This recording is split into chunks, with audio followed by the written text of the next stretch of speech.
हाँ जी बेटा, French revolution सबने सुना है कि फ्रेंच रेवोल्यूशन ये एक टाइम पीरियड है। सिंपल सी बात है, ज्यादातर बच्चे जो सोचते हैं कि 1789 में जो चीज हुई वो फ्रेंच रेवोल्यूशन कहलाता है। हाँ, फ्रेंच रेवोल्यूशन का जो सबसे इंपॉर्टेंट पार्ट है, जो स्टार्टिंग है, वो इस ईयर से होती है। लेकिन फ्रेंच रेवोल्यूशन में आपको सब कुछ पढ़ना है जो रिलेटेड टू, आप कह सकते हो कि जो इसके इफेक्ट्स से, जो फ्रेंच रेवोल्यूशन जिसे बच्चे मानते हैं कि 1789 में एक रेवोल्यूशन हुआ था, that changed French society, political, social, economic, सारे सिनेरियो चेंज किए। बट वो चेंज और वो कॉन्सिक्वेंसेस लंबे टाइम तक है, क्योंकि इसका जो इमीडिएट इफेक्ट कह सकते हो वो खत्म नहीं हुआ था। 1815 तक, 1815 तक हमें डिटेल में पढ़ना होता है। अब देखो, सीधी सी बात है, कोई चीज एकदम से तो हो नहीं हो जाती। 1789 में है, आप कहो कि 1789 में ऐसा कुछ हुआ कि आपका फ्रेंच रेवोल्यूशन स्टार्ट हो गया, लोग अनसेटिस्फाइड थे, उन्होंने सोचा कि हमें चेंज चाहिए, और चेंज के लिए जो है डिफरेंट, मतलब लोग इकट्ठे आए, कुछ उनकी आइडियोलॉजी थी और सब कुछ हो गया। ऐसा कुछ नहीं है। इसके सिंपल हम पूरे डिटेल में कॉजेज पढ़ेंगे। इकोनॉमिक कॉजेज भी हैं, सोशल कॉजेज भी हैं, पॉलिटिकल भी कह सकते हो। समझ रहे हो मेरी बात? हर टाइप के कॉजेज हैं। और कॉजेज वो ऐसे हैं कि आप ये नहीं कह सकते कि 2-4 साल में ही ये चीज हुई है। आप सेंचुरीज बैक जा सकते हो जिनका इफेक्ट, जो ऐसे कॉजेज हैं जिनका लॉन्ग टर्म इफेक्ट जाके एक्युमुलेट ऐसे हुआ कि आपका, ऐसे एक्युमुलेट हुआ कि आपका फ्रेंच रेवोल्यूशन पे आके ऐसी सिचुएशन आ गई कि एक रेडिकल चेंज चाहिए ही चाहिए था भाई। समझ रहे हो मेरी बात? एक रेडिकल चेंज चाहिए था, और इसीलिए फ्रेंच रेवोल्यूशन हुआ। अब हम इसे डिटेल में करते हैं कि फ्रेंच रेवोल्यूशन है क्या और कहां से। ठीक है, देखो ये सीन आपका जो फर्स्ट इंसिडेंट था उसका हुआ है। ठीक है, हम पढ़ेंगे क्या है, क्यों है, कैसे, वो सारी चीजें। ये सबसे वन ऑफ द इम्पोर्टेंट, आप कह सकते हो कि आर्ट फॉर्म है, पिक्चर है जो फ्रेंच रेवोल्यूशन से रिलेटेड है। हाँ जी, सबसे पहले जो वहां का जो स्ट्रक्चर कैसा था, रूल कैसा था, उसे बोलते हैं ओल्ड राइन। ठीक है, एंकेन राइन भी बोलते हैं, एंशियंट राइन, इसका आप कह सकते हो कि पुराना वो हो सकता है। ठीक है, कुछ चैप्टर्स मैंने आपके छुड़वाए हैं, जिसमें एक चैप्टर था एब्सोल्यूटिज्म इन यूरोप, जो आपके सिलेबस में बहुत, मतलब पीसीएस के सिलेबस में मायने नहीं रखता था, इसलिए मैंने वो बीच में छुड़वा दिया। ठीक है, जो 16th आप कह सकते हो 16-17 सेंचुरी थी ना, उसमें ज्यादातर पूरे यूरोप में ना एब्सोल्यूटिज्म था। एब्सोल्यूटिज्म मतलब मोनार्क के हाथ में पूरी पावर थी। ठीक है, और जो फ्रांस में था, जो गवर्नमेंट क्लासेस ऑफ पीपल कैसे डिवाइडेड थी, प्रिविलेज्ड एंड अनप्रिविलेज्ड। ठीक है, जो अनप्रिविलेज थे बेटा, जो,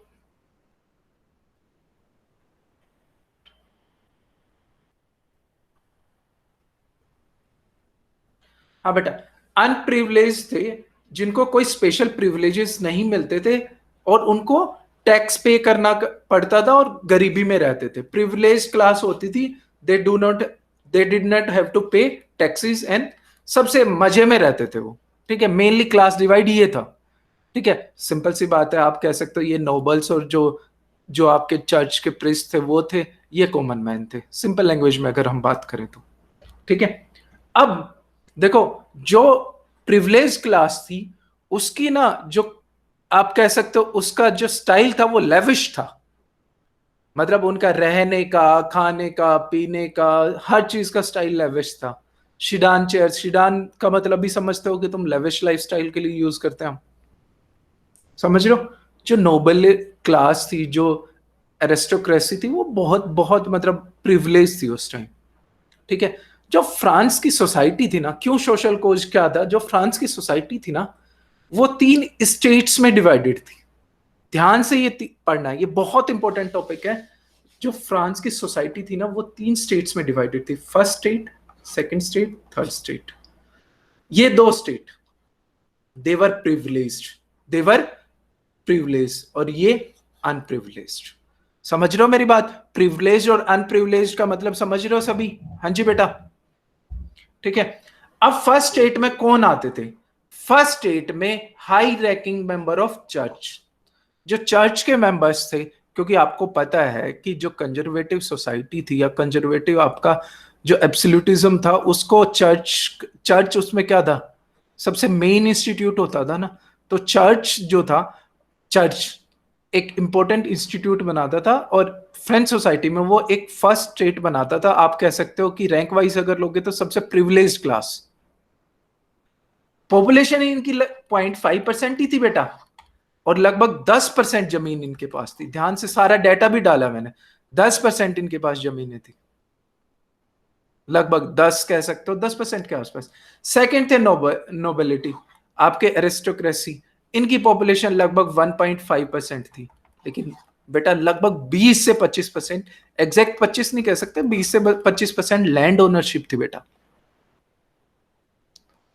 और टैक्स कौन देता था? थर्ड क्लास, जिनके पास 70% आपकी लैंड ओनरशिप थी, 60 to 70% कह सकते हो, ठीक है। लेकिन हाईली टैक्स थे वो, क्योंकि इनका लेविस स्टाइल था दोनों का, दोनों क्लासेस का, प्रिविलेज क्लासेस का। बेटा सारा खर्चा किसे उठाना, चाहे वो वॉर का हो, चाहे इनके लाइफस्टाइल का हो, चाहे किसी भी चीज का, सारा खर्चा इस क्लास को उठाना पड़ता था।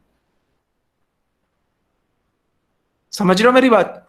और ये क्या है, लगभग लगभग 100% आपका टैक्स कौन सी क्लास देती थी? थर्ड जो क्लास थी, थर्ड स्टेट थी वो ही।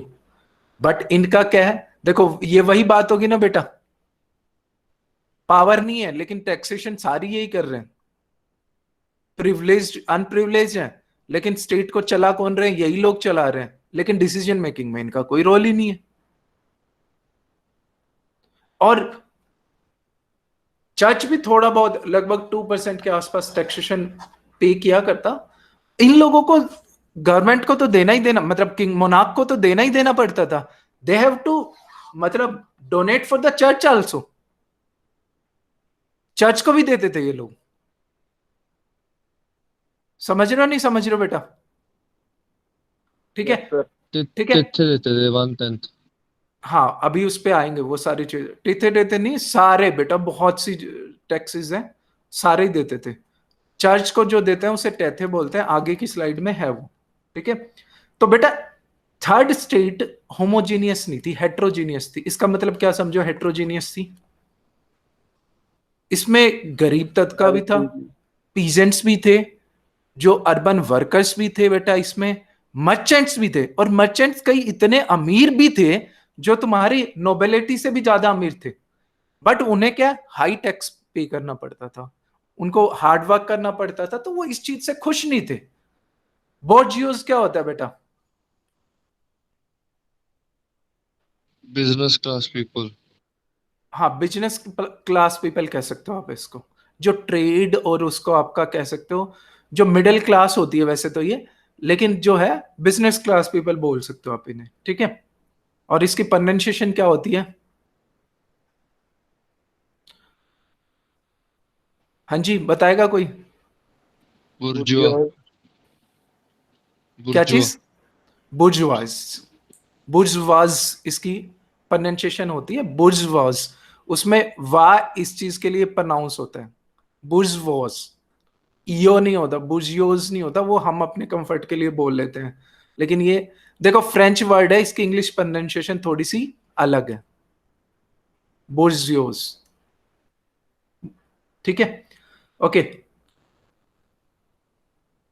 तो पीजेंट्स आपका देखो सीधी सी बात है, अनप्रिविलेज क्लास थी, बट टैक्सेशन सारी नहीं पे थी, तो सीधी सी बात है, थोड़ा सा तो क्या आएगा, रिसेंटमेंट आएगा थोड़ा सा। तो ये तो सोचेंगे कि भाई हमें हमें भी मिलना चाहिए, जो मतलब सारा टैक्स हम पे कर रहे हैं, सब कुछ हम कर रहे हैं, तो सारी जो प्रिविलेजेस है वो सारी हायर क्लासेस को क्यों मिलना चाहिए? तो सोसाइटी ही ऐसी थी जिसके कारण क्या है, आपका क्या है, लोगों को अनसेटल्ड थी सोसाइटी, आप कह सकते हो, ठीक है। ये देखो तीनों क्लासेस के बारे में मैंने बताया, जिसकी आप बात कर रहे थे, ये 1/10 टैक्स होता है, किसको पे करना पड़ता है? चर्च को। और भी छोटी छोटी, यहां तक कि सोल्ट तक के, जो नॉर्मल खाने की चीज है, सोल्ट तक पे टैक्स था,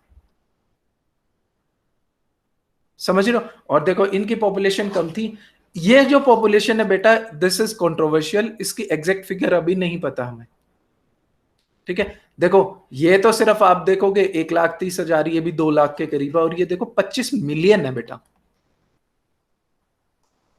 लेकिन इनके पास बेसिक राइट्स नहीं है।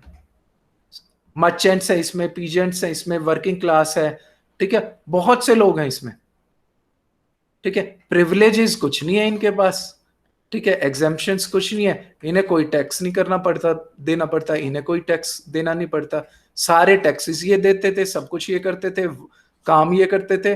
लेकिन प्रिविलेजेस कौन सी क्लासेस के पास थी? ऊपर वाली दोनों क्लासेस के पास प्रिविलेजेस थी। हाँ जी मनप्रीत जी, इसी के Yes, कारण, sir. हाँ जी, ठीक है। जो अब मैं ये बात, ये चीज क्यों लिखाई और क्यों करवाई, जो पुराने जो मतलब जो अथॉरिटियन गवर्नमेंट थी, किंग था, मोनार्क था, वो जो फ्रांस में रूल करता था वो किस बेसिस पे करता था कि उसका डिवाइन राइट है,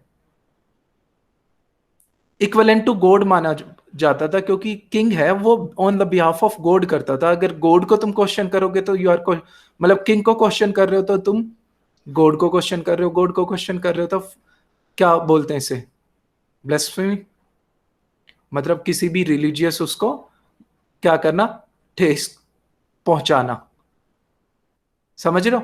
तो एब्सोल्यूट पावर थी किसके पास? राजा के पास एब्सोल्यूट पावर थी। तो एब्सोल्यूट पावर, आपने डायलॉग सुनाई है, एब्सोल्यूट पावर करप्ट्स एब्सोल्यूटली, ठीक है।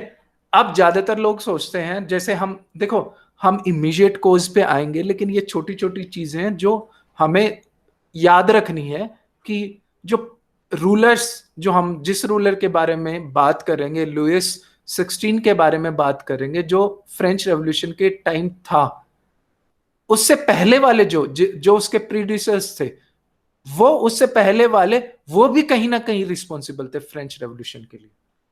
समझ रहे हो मेरी बात? इकोनॉमिक कंडीशन क्या थी? देखो पूरी जो सोसाइटी थी वो एग्रीकल्चरल बेस, 85% रूरल पॉपुलेशन थी, ठीक है। और पीजेंट्स क्या है, हाईली बर्डन थे, ठीक है। जो बोर्जवी क्लास है, बोर्जवी क्लास है, वो क्या है, वो क्या थी बेटा? वेल्थी थी, लेकिन उन्हें भी क्या है, हाई टैक्स पे करने पड़ते थे, हाँ जी। और पीजेंट्स अगर उनके हार्वेस्ट खराब हो तो भी उन्हें क्या है, टैक्सेशन टैक्स देना पड़ता था। समझ रहे हो? ये बेसिक स्ट्रक्चर था पूरी फ्रांस की सोसाइटी का, जिसके बेसिस पे आप कह सकते हो कि आपको बेसिक आइडिया हो जाएगा, ठीक है। हुआ क्या, पहले ये 2 पॉइंट बताता हूं जो मैंने लास्ट में लिखे। क्या है, जो पहले, जो लुइस 16 से पहले वाले 2 रूलर्स थे ना, उन्होंने बहुत से वॉर लड़े। स्पेशली देखो 7 ईयर वॉर किसने लड़ा? लुइस 15 ने 7 ईयर वॉर लड़ा, जो हम बात कर रहे थे, जो मैं बता रहा था कि 763 तक। बट 1756 में एक्चुअल फाइट स्टार्ट हुई थी, तो इसे 7 ईयर्स बोलते हैं। और ये वन ऑफ द, आप कह सकते हो कि सिर्फ यूरोप में नहीं लड़ा गया, पूरे का पूरा वर्ल्ड के बहुत से हिस्सों में लड़ा गया था। खर्चा हुआ, उसके कारण क्या, डेब्ट बढ़े। डेब्ट समझते हो सब, गवर्नमेंट कर्जा लेती थी, किससे लेती थी? मर्चेंट से, मर्चेंट से कर्जा लेती थी। और सीधी सी बात है, मर्चेंट कर्जा देंगे तो उन्हें क्या है, इंटरेस्ट पे करना पड़ता, लगभग 10% इंटरेस्ट पे करता थे। तो लगभग इनका 40 to 55% टैक्सेशन जो करते थे, वो तो इसी में इंटरेस्ट पे करने में ही निकल जाता था इनका। तो सेम जो फर्स्ट था 14, लुइस 14 था, उसने 4 वॉर लड़े थे, उससे भी डेब्ट बढ़े थे। समझ रहे हो? और ये डेब्ट सारे ट्रांसफर हुए लुइस 16 को। लुइस 16 की शादी भी एक ऑस्ट्रेलियन ऑस्ट्रेलियन आपकी किससे, क्वीन सी हुई थी, मैरिए एंटोनेटे, उससे हुई थी। She was very unpopular in France, क्योंकि एक तो क्या है, कहां की थी? ऑस्ट्रिया की थी। ऑस्ट्रिया क्या है, एनिमी था फ्रांस का, ठीक है। दूसरा क्या है, जो एक्स्ट्रा वेजेंट बोल सकते हो, लेविश स्पेंडिंग थी, वेस्टफुल स्पेंड करती थी ये लेडी, इसलिए क्या है, जो फ्रेंच सोसाइटी में बहुत अनपॉपुलर थी। समझ रहे हो? तो धीरे धीरे देखो बर्डन्स तो बढ़ते गए बढ़ते गए, फिर भी जो है, अगर कोई अच्छा किंग होता, कोई पावरफुल किंग होता, जो डिसीजन मेकिंग जिसकी पावरफुल होती, लुइस 16 की बजाय, वो बचा सकता था। लेकिन लुइस 16 क्या एक वीक रूलर था, ये एक पॉलिटिकल आप कह सकते हो पॉइंट है, वीक रूलर था, और दूसरा क्वीन भी फेमस नहीं थी, वो अपनी चलाती थी।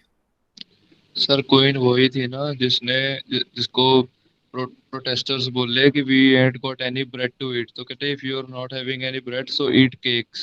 ईट केक्स, हाँ वही है, ये उसी की बात करते हैं। ठीक है, तो एरोगेंट थी ये बहुत ज्यादा, और वेस्टफुल स्पेंड करती थी। ठीक है, तो ऐसे करते करते करते करते करते एक ऐसा टाइम आ गया 17, जो 80s में कह सकते हो। 80s में क्या हुआ कि लगभग सारा खजाना खाली हो चुका था, फिर भी जो है क्वीन और किंग, दूसरा आपको पता है वर्सिलस, जो फोर्ट ऑफ वर्सिलस है, पूरा का पूरा क्या है, लेविश स्पेंडिंग थी, किस इन जो पिछले किंग से उन्होंने बहुत बहुत ज्यादा पैसे खर्च किया था इन चीजों में, तो डेब्ट बहुत ज्यादा थे। किंग चलता रहा, फिर भी भाई डेब्ट होते हैं तो होते रहेंगे। 80s में ऐसी सिचुएशन आ गई कि फेमाइन आया, आपकी प्रोडक्शन नहीं हुई, फूड प्रोडक्शन नहीं हुई, जिसके कारण क्या होगा, जो फूड ग्रेन्स के रेट है वो बहुत डबल हो गए एकदम से। ठीक है, और सिचुएशन यहां तक पहुंच गई कि पूरा खजाना डेब देने से ही मना कर दिया लोगों ने, मतलब बैंकरप्टी हो गई है बिल्कुल। बैंकरप्टी यही होती है कि भाई आप किसी के चुका ही नहीं पा रहे हो और आप फिर डेब मांग रहे हो, तो उस डेब कौन देगा भाई। जो फ्रेंच गवर्नमेंट थी, मतलब फ्रेंच मोनार्क था, वो बैंकरप्ट हो गया। सिचुएशन तभी ऐसी जगह पे पहुंची, हम उसी की बात करेंगे, and this will lead to the immediate cause of French revolution.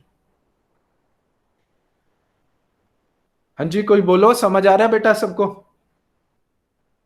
Yes sir. पक्का ना? यस तो ये सर। सारी सोशल इकोनॉमिक कंडीशन है। देखो, रेवोल्यूशन के आसपास फ्रेंच इकोनॉमी क्लैप्स होने वाली थी। ठीक है, सोशल कंडीशन में बात कर चुका हूं, पॉलिटिकल कंडीशन वीक लीडरशिप थी। ठीक है, 87-88 मतलब 87-88 में आपकी हार्वेस्ट, बेड हार्वेस्ट थी। ठीक है, फूड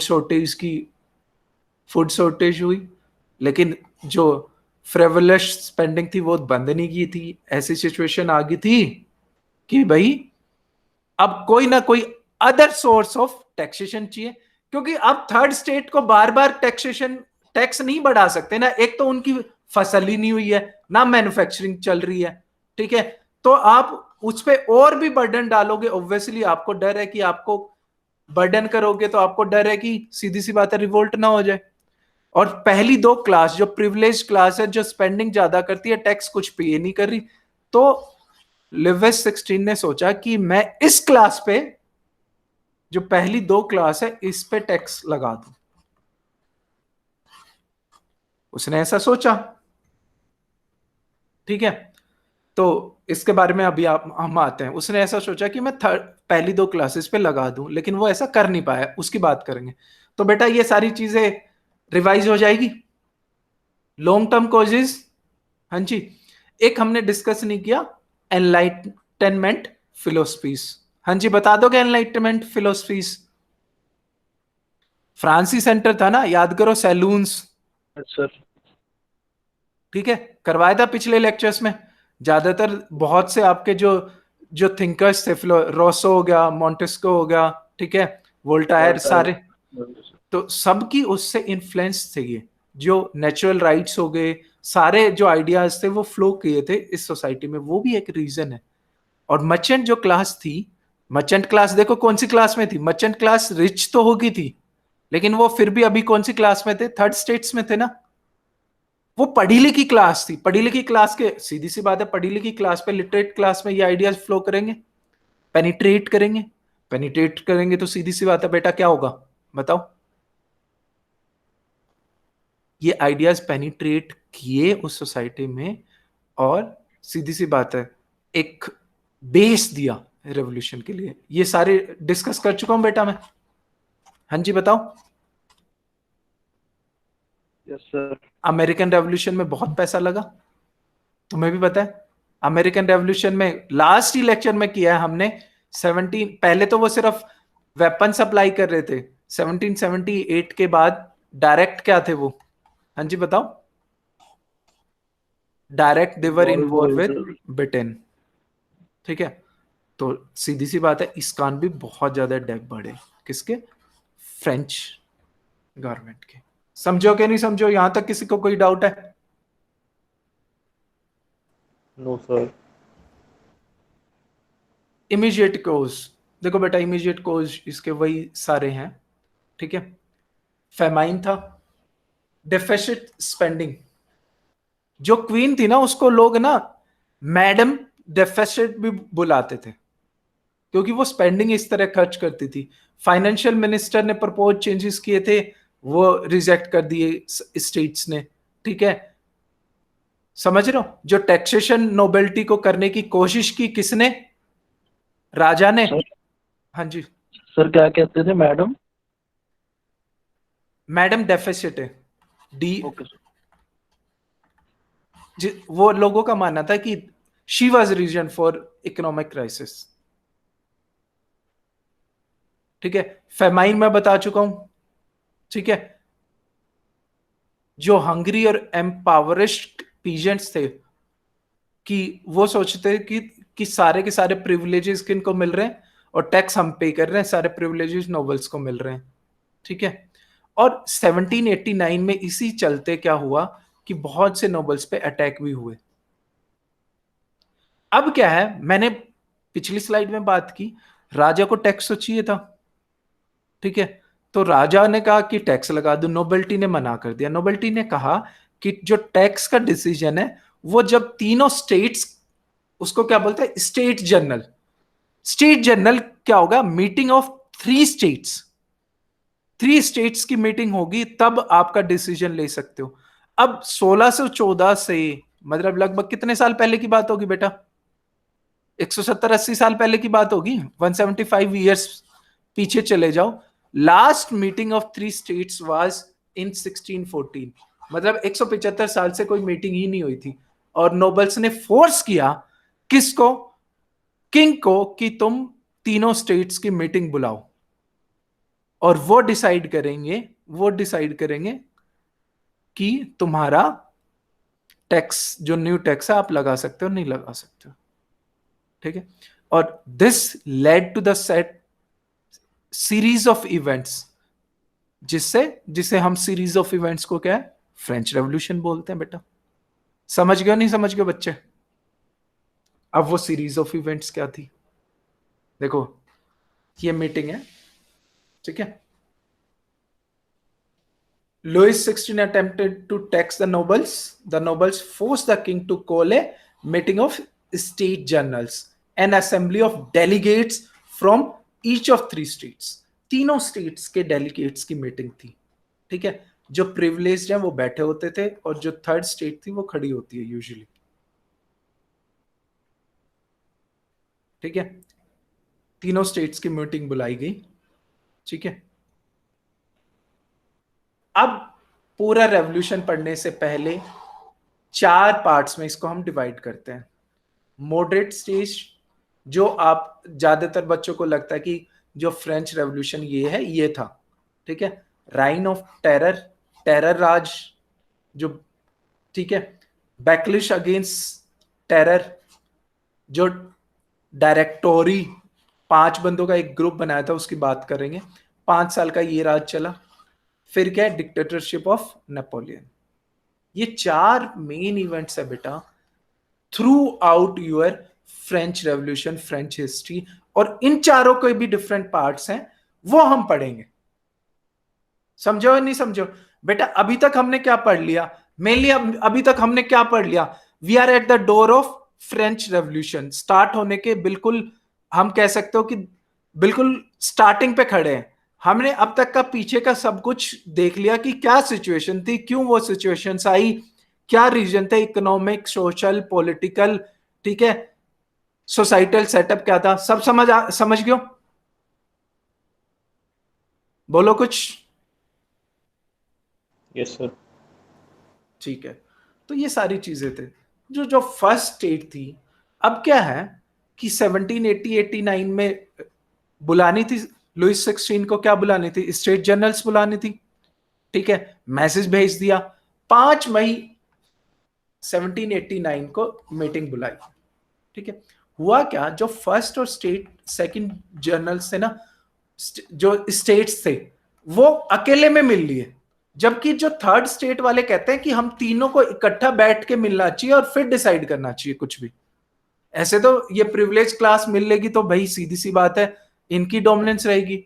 और क्या है, लगभग रिप्रेजेंटेटिव मतलब डेलीगेट्स जो फर्स्ट स्टेट और सेकंड स्टेट के लगभग लगभग 300 वो थे, लगभग 591 तुम्हारे इनके डेलीगेट्स थे, और जो सेकंड थे उसके 600 से लगभग थोड़े से ज्यादा, थर्ड मतलब फर्स्ट और सेकंड के मिला के तो 300 हो गए, लगभग 590, और डेलीगेट्स रिप्रेजेंटेटिव्स इसके 600 से ऊपर थे।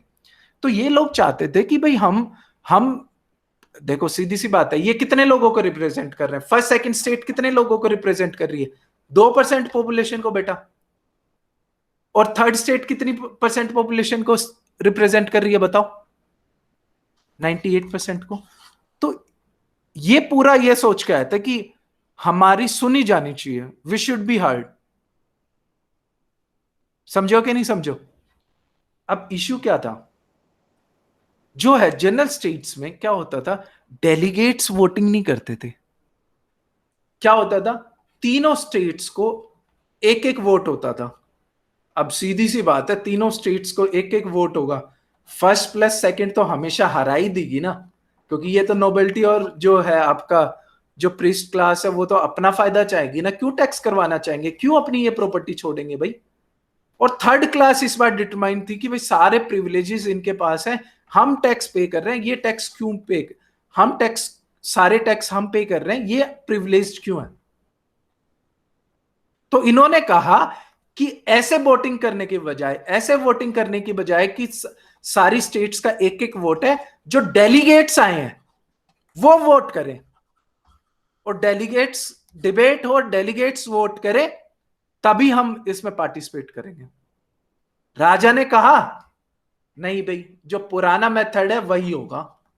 उससे क्या हो गया, डेडलॉक हो गया। डेडलॉक सबको पता है क्या होता है, हाँ जी, समझो कि नहीं समझो जो चीज मैं इतनी बता गया हूं। इसको आगे डायग्राम से भी रिप्रेजेंट किया हुआ है, आसानी से समझ आ जाएगा। ठीक है, डेलीगेट्स के थ्रू वोटिंग होती है तो बेटा एडवांटेज थर्ड को चला जाता है। अगर जो 1-1 वोटिंग वाला रहता है तो सीधी सी बात है ये एडवांटेजेस रहेंगे, कौन, फर्स्ट और सेकंड। ये फिर अपने आप को क्यों टैक्स करने देंगे भाई। ये था पुराना मेथड। ये देखो, ये सिर्फ थोड़े से लोगों को रिप्रेजेंट कर रहे हैं और ये 25 मिलियन को रिप्रेजेंट कर रहे हैं, तीनों का वोट एक एक काउंट हो रहा है, और ये दोनों पहले मिल चुके हैं, मिली जुली भगत से। सीधी सी बात है, ये तो कभी टैक्स नहीं होने देंगे अपने आप को। और दूसरा जो सिचुएशन ऐसी थी कि जो थर्ड स्टेट को और टैक्स कर ही नहीं सकते थे भाई, तुम सब कुछ ले रहे हो उनका, कितना बर्डन डालोगे उनपे। समझ रहे हो, राजा को भी ये चीज पता थी, लेकिन ही वही सीधी सी बात है, नोबेलिटी और उसके प्रेशर में आके उसने कहा कि एक एक वोट ही डलेगा यहां। तो इससे क्या हुआ, एक बंदा था एमनुअल जोसेफ शियस, उस बंदे ने आइडिया दिया कि जो थर्ड क्लास है ना उसको नेशनल असेंबली बनाना चाहिए, नेशनल असेंबली बनानी चाहिए खुद की। ठीक है, that should be based on idea of liberty, your freedom of speech, सब कुछ, और जो रिप्रेजेंटेशन होनी चाहिए by the people for the people, वो डेमोक्रेटिक आइडियाज की वो होनी चाहिए असेंबली, कह सकते हो आप। ठीक है, तो कंटिन्यूसली मई के बाद ना जो थर्ड स्टेट थी ना बेटा, जो थर्ड स्टेट के लोग जो मीटिंग है डेलीगेट्स, वो मीटिंग करते रहे कई महीनों तक कि, और जब वो मीटिंग कर रहे थे ना तो उन्होंने डिसाइड किया कि हम नेशनल असेंबली बनाएंगे। लेकिन क्या हुआ, किंग ने उन्हें एक कमरे में, जहां मीटिंग जो हॉल था उनका मीटिंग हॉल था, वहां बंद कर दिया। इससे उन्हें गुस्सा आया, उन्होंने दरवाजा दरवाजा तोड़ा और नियर बाय टेनिस कोर्ट में सारे रिप्रेजेंटेटिव इकट्ठे हो गए। इसमें कुछ नोबल क्लास भी थे, हाँ जी, कुछ प्रीस्ट भी थे। समझ रहे हो, जो आप कह सकते हो रेवोल्यूशनरी आइडियाज, या कह सकते हो जो किससे इफेक्टेड थे, एनलाइटनमेंट के आइडियाज से इफेक्टेड थे। ये भी क्या है, एक प्रीस्ट था भाई, वो भी इनके साथ इन्वॉल्व थे। समझ रहे हो, टेनिस कोर्ट में जाके इन्होंने ओथ ली कि जब तक हम रिटर्न कॉन्स्टिट्यूशन नहीं बना लेंगे तब तक हम अलग नहीं होंगे। ये उन्होंने ओथ ली। ठीक है, फिर इस मांग के आगे झुकना पड़ा किसने, किसे, लुइस 16 को। ठीक है, उसने ऑर्डर किया कि तीनों स्टेट्स मिले नेशनल असेंबली, और जो वोटिंग होगी वो डेलीगेट्स के थ्रू होगी। ठीक है, और एक कॉन्स्टिट्यूशन बनेगा फ्रांस का, रिटन कॉन्स्टिट्यूट। ये चाहता नहीं था कि, क्यों चाहेगा, मोनार्क चाहेगा ही क्यों कि रिटन कॉन्स्टिट्यूशन लिखा जाए। उसकी पावर्स सीधी सी बात है खत्म हो जाएगी बेटा। समझ रहे हो नहीं समझ रहे हो? देखो ओथ, ये टेनिस कोर्ट की ओथ है। अब जब ये चीजें सारी हो रही थी बेटा, इसी टाइम क्या है, आउटब्रेक ऑफ रेवोल्यूशन ऐसी चीज हुई जिसके कारण आप कह सकते हो, चिंगारी जो बोल सकते हो कि फ्रेंच रेवोल्यूशन स्टार्ट हुआ। नेशनल असेंबली तो क्या है, वर्सेलिस में कॉन्स्टिट्यूशन ड्राफ्ट करने में लगी हुई थी, अपने काम में वो लगी हुई थी। ठीक है, उधर से क्या है, लोग भूखे मर रहे थे, इन्फ्लेशन मैंने बताया था डबल हो गए थे, रियोट्स हो रहे थे, शॉर्टेज ऑफ फूड था, मैन्युफैक्चरिंग भी कुछ नहीं थी, तो वर्किंग क्लास के पास पैसा नहीं था, भूखे मर रहे थे लोग। ठीक है, तो 14 जुलाई 1789 को रूमर फैली कि जो लुइस 16 है वो फॉरेन हेल्प से नेशनल असेंबली को डिसबैन कर देगा। ठीक है, और जो है अपने ट्रूप्स को ले जाके नेशनल असेंबली को डिसबैन कर देगा। तो इस चक्कर में लोग ना इकट्ठे हुए और दे वर लुकिंग फॉर एम्यूनिशन। और एक प्रिजन थी, जिसका, कौन सी प्रिजन थी बेटा, ये तो सब नहीं सुनागा, बेस्टाइल। वहां गए, वहां के जो बेस्टाइल का जो फोर्ट्रेस था उसको डिस्ट्रॉय किया। ठीक है, ठीक है, डिस्ट्रॉय किया, और वहां का जो सारा एम्यूनेशंस था वो लोगों ने ले लिया, उसको पोजीशन को टोटली डिस्ट्रॉय कर दिया उन लोगों ने। साथ की साथ क्या है, जो कंट्री साइड, जो गांव थे, विलेजेस थे, वहां भी क्या है, रियोट स्टार्ट हो गए थे। नोबल लोगों पे, जो नोबल्स थे उन पे अटैक स्टार्ट हो गए थे थ्रू आउट द फ्रांस। और इसी करके जो नोबल्स थे, they were forced to flee the country, country छोड़ छोड़ के भाग रहे थे। और this incident was the beginning of French revolution. हाँ जी, किसी को डाउट है यहां तक? No sir. मनप्रीत सिंह छोड़ गया वो? गुरप्रीत? Yes sir. हाँ जी, ओशियन बेटा आ रहा है समझ सब कुछ? Yes sir. हाँ जी, चलिए आगे बढ़ते हैं। अब जो ड्राफ्ट हुआ उसमें कॉन्स्टिट्यूशनल मोनार्की, अब जैसे हमारा भी तो हुआ था, कॉन्स्टिट्यूशनल ड्राफ्ट आया था, तो उन्होंने क्या कहा था, सीधी सी बात है, किस चीज को वोट किया था या कह लो प्रेफर किया था, कॉन्स्टिट्यूशनल मोनार्की। कॉन्स्टिट्यूशनल मोनार्की क्या होती है बेटा?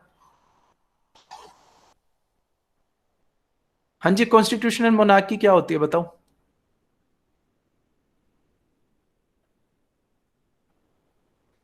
हाँ जी बोलो कोई। जो सर अभी इंग्लैंड में चल रहा है। हाँ, जो हेड ऑफ द इंस्टीट्यूट होगा, मतलब गवर्नमेंट होगा, वो कौन होगा, state head of the state कौन होगा, मोनार्क होगा, राजा होगा, चाहे वो रबड़ स्टैंप हो। हाँ जी ये भी रबड़ स्टैंप ही वो था कि भाई पावर्स तो उसकी लगभग छीन ही ली थी। ठीक है, और इन्होंने क्या डिसाइड किया कि वो एक नेशनल असेंबली बनाएंगे। ठीक है, और राजा ने भी ये चीज मन मार के मान ली। समझ रहे हो? और इसमें क्या डिसाइड किया गया कि फ्यूडल सिस्टम खत्म होगा। ठीक है, जो टैक्स प्रिविलेजेस है वो खत्म होंगे, टैक्सेस हैं वो खत्म हो जाएंगे, जो लैंड है चर्च की वो ले ली जाएगी। और ये चर्च लैंड का डिसीजन ना, वो रिलीजियस से ज्यादा क्या था बेटा, फाइनेंशियल था बेटा। क्योंकि जो चर्च की लैंड थी वो बहुत ज्यादा थी, कुछ ही लोगों के पास थी, उससे बहुत ज्यादा टैक्स रेज किया जा सकता था, बहुत ज्यादा एसेट्स थे वो, जो डूबती हुई इकोनॉमी को बचा सकते थे। समझो कि नहीं समझो? Yes sir. ठीक है, अब ये पीरियड चल ही रहा था। ठीक है, साथ साथ क्या हुआ बेटा, जो रेडिकल चेंज आए सोसाइटी में, फ्रांस की सोसाइटी में, कि जो आइडियाज थे, स्पेशली क्या आप कह सकते हो कि लोगों, पेरिस जो सिटी थी, पेरिस वाज एट बॉयल, मतलब वहां ना लोग ग्रुप बना रहे थे अलग अलग टू रूल कह लो, ठीक है। और इसमें ना बहुत से ग्रुप्स थे, कुछ रेडिकल्स थे, कुछ थोड़े कंजर्वेटिव थे, जो अभी भी रॉयल्टी मतलब राजा का साथ देना चाहते थे, कुछ मिडल पाथ फॉलो करना चाहते थे, समझ रहे हो। राइट फैक्शन था, लेफ्ट फैक्शन था, वो फैक्शंस बनने स्टार्ट हो गए थे। और पेरिसियन जो है, जो पेरिस के लोग थे, उन्होंने अपनी गवर्नमेंट बनानी स्टार्ट कर दी थी, विच दे कॉल्ड कम्यून, समझ रहे हो। बहुत सारे सेक्शंस बन गए थे, मॉडरेट्स बन गए थे, ठीक है, आपके एक्सट्रीमिस्ट थे, ठीक है, लॉयलिस्ट थे। लॉयलिस्ट कौन थे बेटा? जो राजा को ही चाहते थे, ठीक है। पूरे फ्रांस में नोबल्स अटैक किए गए, नोबल्स छोड़ के गए, जिन्हें क्या बोलते थे? इमाइग्रेस, दूसरे यूरोपियन कंट्रीज में छोड़ के चले गए थे। और लुइस 16 को इन्होंने फोर्स किया कि ट्राई कलर फ्लैग फ्रांस का वो माने। समझ रहे हो नहीं समझ रहे हो? पूरे के पूरे, specially Paris was the centre of your, कह सकते हो सारी एक्टिविटीज का सेंटर पेरिस था, ठीक है। चेंजेस अंडर नेशनल असेंबली, बिल्कुल ये आप याद कर सकते हो कौन कौन से। जो गिल्ड्स थी पहले और लेबर यूनियंस थी, सारी अबोलिश कर दी। स्पेशल प्रिविलेज अबोलिश कर दिए, भाई कोई भी है, सारे इक्वल है, सीधी सी बात है। Equality before the law for the man, women के लिए नहीं है, ध्यान रखना। ये कॉन्स्टिट्यूशन बनाया, नेशनल असेंबली ने ही कॉन्स्टिट्यूशन बनाया ना। इसी टाइम क्या हुआ? नोबल्स को फोर्स किया, इमाइग्रेस, ठीक है। Declaration of right of man, सारे अभी डिस्कस करेंगे। Reforms the local government, specially Paris वगैरह में, छोटे छोटे शहरों में लोकल गवर्नमेंट्स बनी। Taxes divide based on the ability to pay, ये नहीं है कि नोबल्स है वो पे नहीं करेंगे या चर्च है वो पे नहीं करेगा। समझ रहे हो नहीं समझ रहे हो? Changes under national assembly. और बेटा ये फ्रेंच रेवोल्यूशन का एक ही पार्ट है जो अभी हमें चल रहा है, ठीक है। Declaration of rights of man, बेटा लगभग सारे के थे क्या थे? इंग्लिश बिल ऑफ राइट्स और अमेरिकन डिक्लेरेशन ऑफ इंडिपेंडेंस पे थे। Freedom of religion, speech, press, property, liberty, equality, fraternity, ठीक है ना। Right of people to create law, सीधी सी बात है, लेजिस्लेटिव असेंबली बनाई, अभी हम बात करेंगे। राइट टू फेयर ट्रायल, बहुत इंपॉर्टेंट था ये चीज हमने। हाँ जी, बैकन्स जो था याद करो, बैक्टीरिया जो था, जो थिंकर्स में हमने पढ़ा था, वो इसी चीज को, एनलाइटमेंट आइडियाज को वो करता था ना, कि सबको ट्रीट जो है क्रुएल्टी के साथ ट्रीट नहीं होना चाहिए, फेयर ट्रायल मिलनी चाहिए। Public office based on talent and merit, कि आप नोबेल हो तो आप नहीं बनोगे सब कुछ, on the basis of talent. No group exempt from the taxes. समझ गए नहीं समझ गए? देखते ही पता लग गया सारी चीजें ये, बोलो। Yes, sir. हाँ जी, ठीक है। विमेन्स के लिए ये सारी चीजें नहीं थी, कुछ ही वो राइट्स दिए गए थे, ठीक है, ठीक है। जैसे इनहेरिट प्रॉपर्टी, वो भी इसलिए कि जो फ्यूडलिज्म को खत्म करने के लिए, और डाइवर्स इसलिए कि जो चर्च का कंट्रोल था मैरिज पे वो ढीला कर दिया गया था। दो मेन लीडर थी, ओलंपिया दी गोजेस, ठीक है। इसको बेटा बाद में मार एग्जीक्यूट कर दिया गया था, क्योंकि ये विमेन राइट के लिए बोल रही थी, ठीक है। तो ये दो मेन नाम है, मैडम जेने रोनाल्डा, विमेन एम्पावरमेंट के लिए इन्होंने बात की थी। लेकिन ज्यादातर कंडीशन विमेन्स की वही रही, वोटिंग राइट्स वगैरह कुछ नहीं थे, सिर्फ मैन के लिए थे। जो इक्वलिटी भी वो लागू सिर्फ मैन के लिए थी, ठीक है। हुआ क्या, अब जो पेरिशियन कम्यून थी, सर हाँ जी बेटा बोलो। सर वो इक्वालिटी फॉर लॉ सिर्फ मैन के लिए ही था? हाँ हाँ, वो मैन के लिए था, ओके। ठीक है। जो पेरिशियन कम्यून थी, मतलब जो ग्रुप्स थे, ठीक है, उनको डर था कि जो फॉरेन ट्रूप्स है वो इन्वेड कर सकते हैं, ठीक है। तो जो 1789 में, 5 अक्टूबर 1789 में जो है, एक ग्रुप ऑफ वुमेन, लगभग 10 से 20,000 विमेन्स थी जिन्होंने अटैक किया, विमेन थी जिन्होंने अटैक किया कहां? वर्सेलेस। वर्सेलेस क्या था? थ्रोन की जो सीट थी, मतलब थ्रोन जो राजा था उसका जो कोर्ट था वो वर्सेलेस में था, ना कि पेरिस में था। ये लोग वहां गए, विमेन वहां गए, उन्होंने किंग को फोर्स किया you should move to Paris और वहां से गवर्न करना है, जहां से नेशनल असेंबली चलती है। समझ गए नहीं समझ गए? उस पैलेस का नाम क्या है जहां पेरिस में वो शिफ्ट हुआ? टोलेरेस पैलेस। समझो कि नहीं समझो? और वहां जाने के बाद वो एक किस्म से वर्चुअल प्रिजनर था। उसकी वाइफ भी जो एंटोनेटी थी और वो लुइस 16, दोनों के दोनों क्या थे? प्रिजनर्स थे। समझ गए और नहीं समझ गए बेटा? ये कब हुआ? 1789 में ही हो गया था। He has to shift from Versailles to, कहां शिफ्ट करना पड़ा बेटा उसे?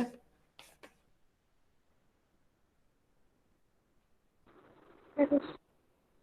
पेरिस में शिफ्ट करना पड़ा। ठीक है, चलिए। हाँ जी, स्पेशल प्रिविलेज खत्म हो गए, बताने की जरूरत है आप लोगों को? अब ये चर्च की सारी लैंड पीजेंट्स को दे दी गई, ठीक है, जो ऑफिशियल्स थे, ठीक है। हाँ जी, दूसरी कंट्रीज में चले गए थे ज्यादातर due to fear of commune, ठीक है। जो फ्यूडल ड्यूज से, टैक्सेस से, सब के सब सारे के सारे टैक्सेस माफ कर दिए गए थे, ठीक है। All special privileges of first second class were abolished. अब तैयार हुआ तुम्हारा कॉन्स्टिट्यूशन ऑफ 1791, ठीक है। फ्रांस क्या बन गया बेटा? लिमिटेड मोनार्की, ठीक है। Mayor head of state. Laws कौन बनाएगा? लेजिस्लेटिव असेंबली, ठीक है। और वॉर भी किंग डिक्लेयर नहीं करेगा। वॉर कौन डिक्लेयर करेगा बेटा? Legislative assembly. बट एग्जीक्यूशन की पावर अभी भी किंग के पास थी, ये ध्यान रखना। एग्जीक्यूशन की पावर किंग के पास थी। फ्यूडलिज्म अबोलिश कर दिया गया था। इसमें अनडेमोक्रेटिक फीचर क्या थे कि वोटिंग क्या थी? यूनिवर्सल सफरेज नहीं था, सिर्फ क्या था कि कुछ ही जो हाई टैक्स पेयर्स थे, कुछ एक लिमिट थी, वही वो कर सकते थे। और जो ऑफिसेस थे कुछ प्रॉपर्टी ओनर्स के लिए रखे गए थे, ठीक है। अब से जो नेशनल असेंबली को लेजिस्लेटिव असेंबली के रूप में भी जाना जाने लग गया, ठीक है।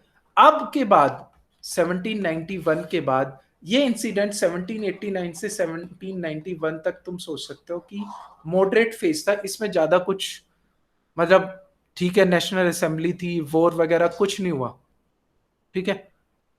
इतना ज्यादा मतलब आप कह सकते हो कि एग्जीक्यूशंस वगैरह नहीं हुई। हम आगे के फेज में देखेंगे क्या क्या होता है, ठीक है। अब देखो, लेजिस्लेटिव असेंबली 91 92 लगभग 1.5-2 साल इसने काम किया, ठीक है। तो सारी की सारी जो पावर थी, एब्सोल्यूट पावर्स थी राजा की, वो छीन ली गई। रॉयल फैमिली, क्योंकि ऑस्ट्रिया की थी रानी, मैंने बताया था ना, क्वीन कहां की थी? ऑस्ट्रिया की थी। तो वो ना भाग रहे थे ऑस्ट्रियन नीदरलैंड, जो आज के टाइम बेल्जियम वगैरह नहीं है बेटा, उसको पहले ऑस्ट्रियन नीदरलैंड बोलते थे, ठीक है। वहां नोबल्स पहले ही मैंने बताया था कहां भाग गए थे। हाँ जी बताओ।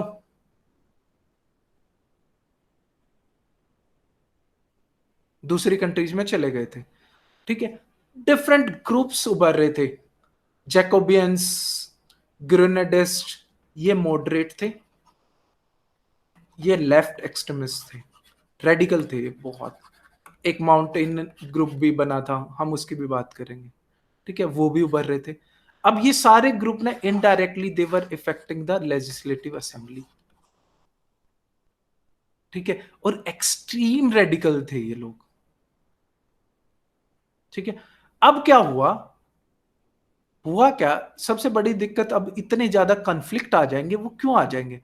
सब चाहते थे राइट्स वगैरह सब कुछ हो, ठीक है। लेकिन ना जो चर्च के जो राइट्स थे ना, जो प्रिविलेजेस वो खत्म किए ना, जो पीजेंट क्लास थी वो डिवोटी कैथोलिक थी, और पीजेंट क्लास आपको बताया 80% पीजेंट क्लास ही थी फ्रांस में।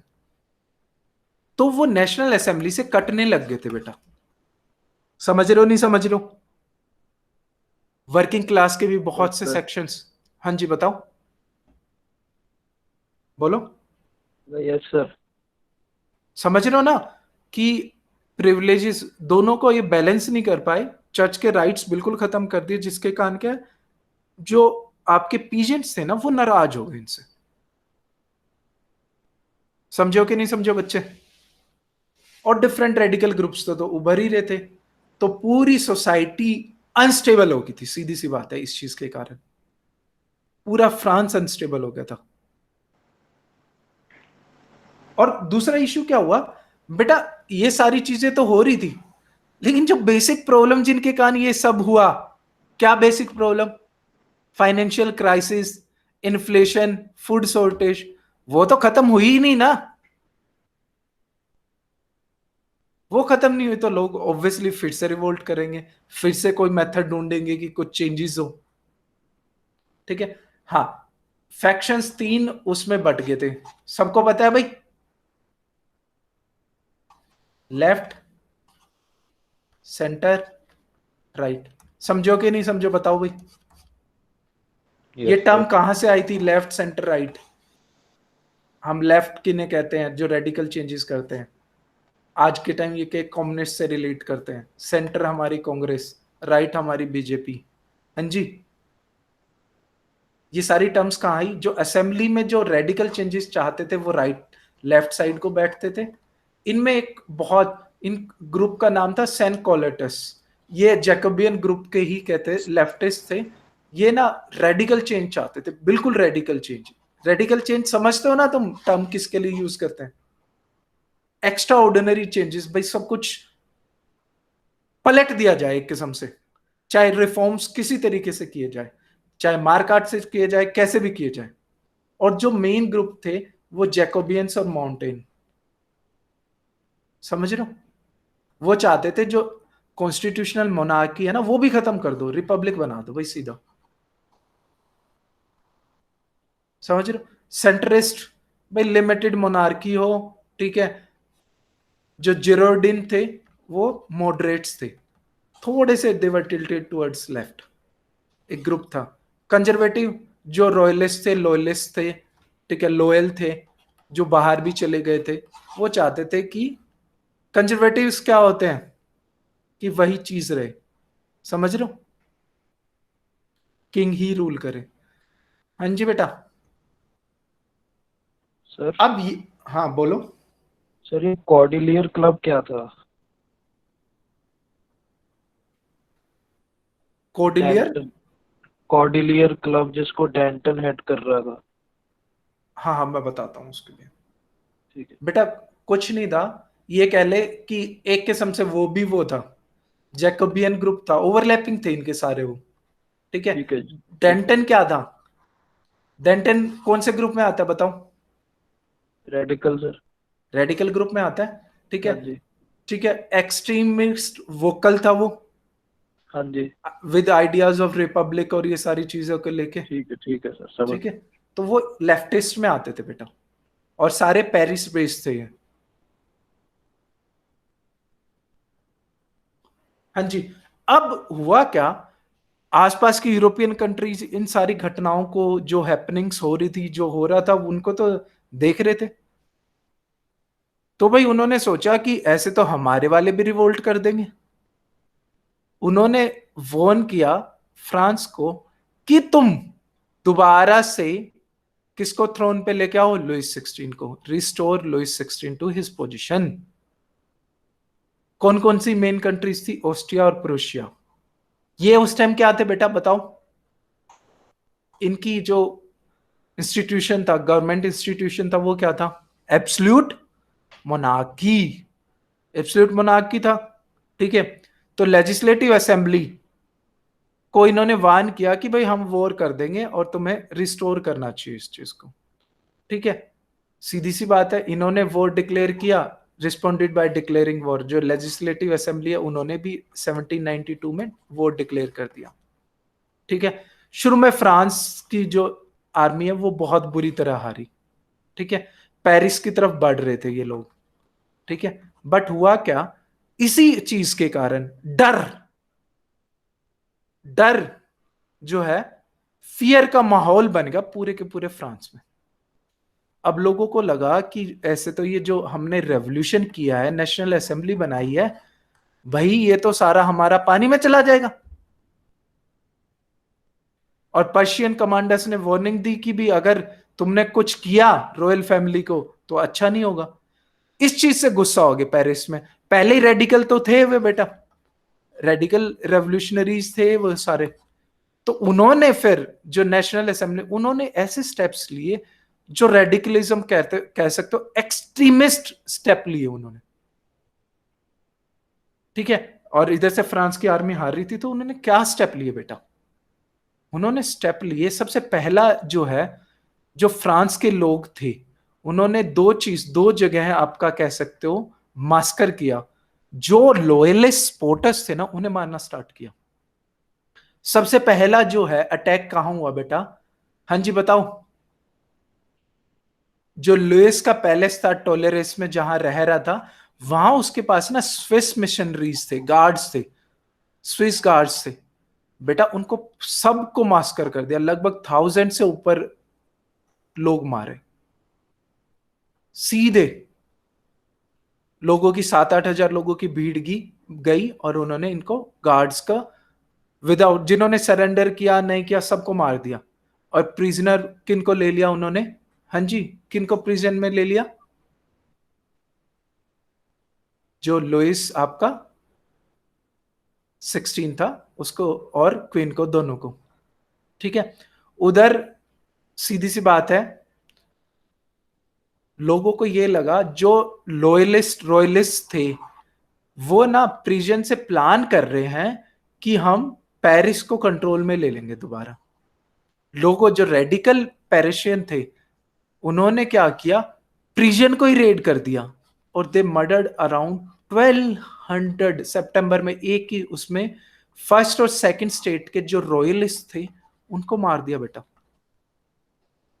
एक किस्म से क्या हो रहा है बेटा, ये नहीं समझ रहे,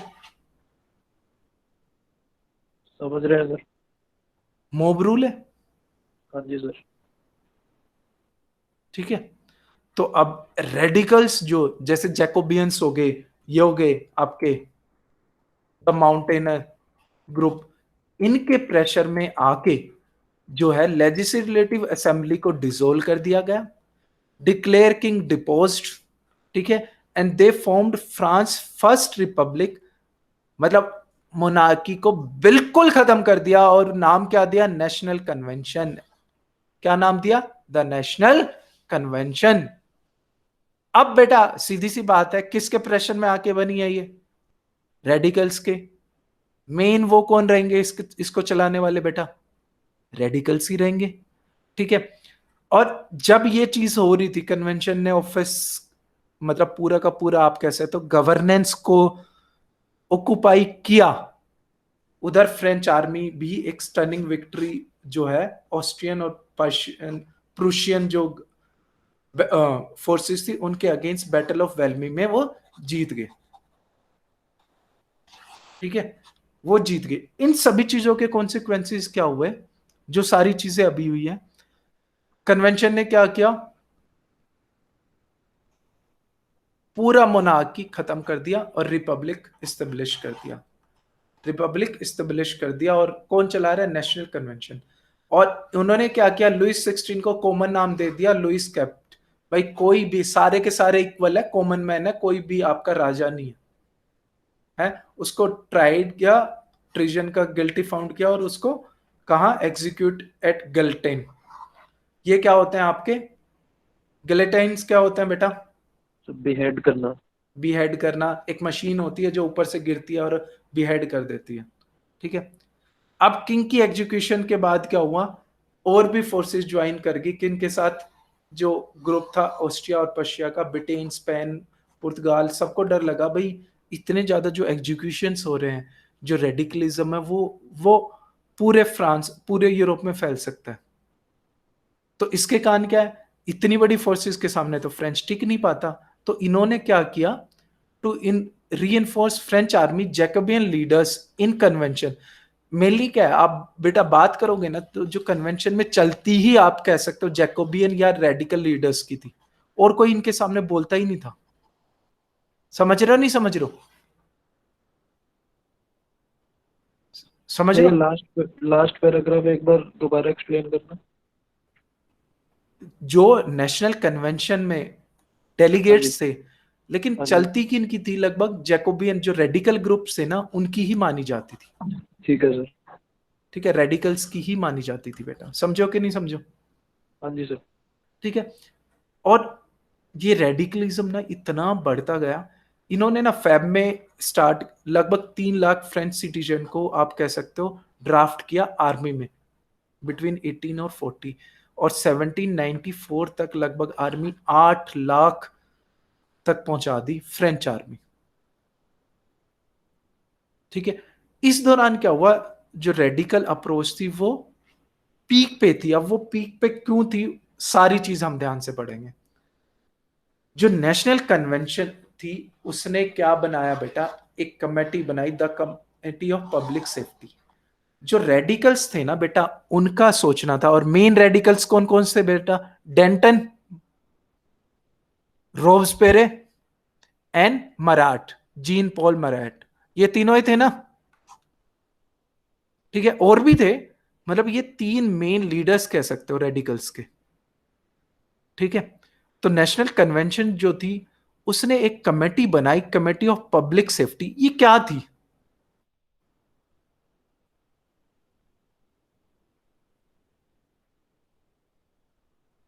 बेटा क्या था कि ना जो रेडिकल्स थे ना उनका मानना था, जो रेडिकल्स थे उनका मानना था कि बाहर के एनिमी की बजाय ना अंदर ज्यादा एनिमी है। समझ रहे हो नहीं समझ रहे हो? Yes. Yes sir. Can you relate with the present scenario of, आप कह सकते हो, इंडिया? Yes sir. क्योंकि देखो वो ये कहते थे कि बाहर से ज्यादा देश में गद्दार है और उनको एग्जीक्यूट करना जरूरी है। इसको देखते हुए उन्होंने कमेटी ऑफ पब्लिक सेफ्टी बनाई, और एक क्या है, एक कोर्ट एस्टेब्लिश की जो फटाफट, मतलब 1 दिन में 2 दिन में कन्वेंशन, मतलब आपका ट्राई करके लोगों को और सीधा एग्जीक्यूट कर देते थे। और वो सब किसकी ड्यूटी थी, the committee of public safety. इसके मेन 3 मेंबर कौन थे, पहला बेटा ये तीनों थे, कौन कौन, डेंटन, मराट और रॉब्सवेयर। लेकिन हुआ क्या, जैकोबियन ग्रुप थे, इनकी ज्यादा चलती थी। हुआ क्या, he went out of favour by Robespierre. ठीक है, इसको खुद को मार दिया गया था। और मारा क्यों गया था, सिंपल सी बात है, ही वॉज लेस रेडिकल। मतलब रेडिकलिज्म में भी डिवाइड इसलिए भी लोगों को मार दिया गया था कि you are not supporting radical thoughts, और आप इतने ज्यादा रेडिकल नहीं हो जो एक रेवोल्यूशन को सपोर्ट कर पाए। मराठ भी इसी का आइडियोलॉजी का था, लेकिन मराठ को क्या है, किसी ने मार दिया था। अगली स्लाइड में हम वो देखते हैं। एक लेडी थी चार्लोट कोल्डे, ठीक है, उसने मराठ को मार दिया। और इस मराठ के मरने से, death of Marat led to the fear between revolutionaries की अभी भी जो रॉयलिस्ट है वो कुछ भी कर सकते हैं। इस लेडी को तो क्या एग्जीक्यूट कर ही दिया था उन्होंने। तो उन्होंने डिसाइड किया कि जो ऐसे रॉयलिस्ट सपोर्टर्स हैं सबको सबको क्या है, हाँ जी, सबको ट्रायल में भेजा जाए और सबको फटाफट एग्जीक्यूट किया जाए। पब्लिक ट्रायल्स होती थी। इसने क्या है, इसके घर में घुस के इसको मार दिया था, मतलब इसका bathtub, he was infected with some skin disease, तो ये अपने काम भी ठंडे पानी में बैठ के ही करता था। और she stabbed him and killed him. ठीक है, और तब स्टार्ट होती है अब देखो इन तीनों में से कौन बच गया? इसको इसने साइडलाइन कर दिया और 1794 में इसको भी एग्जीक्यूट करवा देगा। ये मारा गया। कौन बच गया भाई? हाँ जी, रॉबस्पियर बच गया। ये चाहता था रिपब्लिक ऑफ वर्च्यू। वर्च्यू क्या होती है भाई?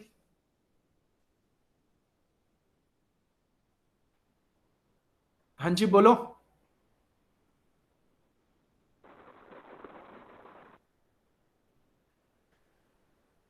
क्या होती है वर्च्यू?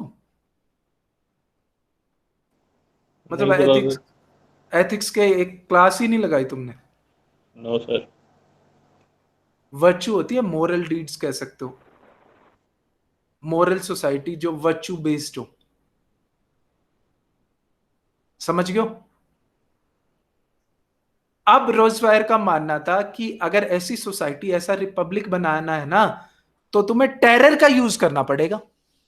टेरर, उसका कहना था terror and virtue goes side by side, क्योंकि तुम्हें ऐसे लोग मिलेंगे जो रिपब्लिक या कह लो जो रेवोल्यूशन के अगेंस्ट होंगे, and you have to execute such people.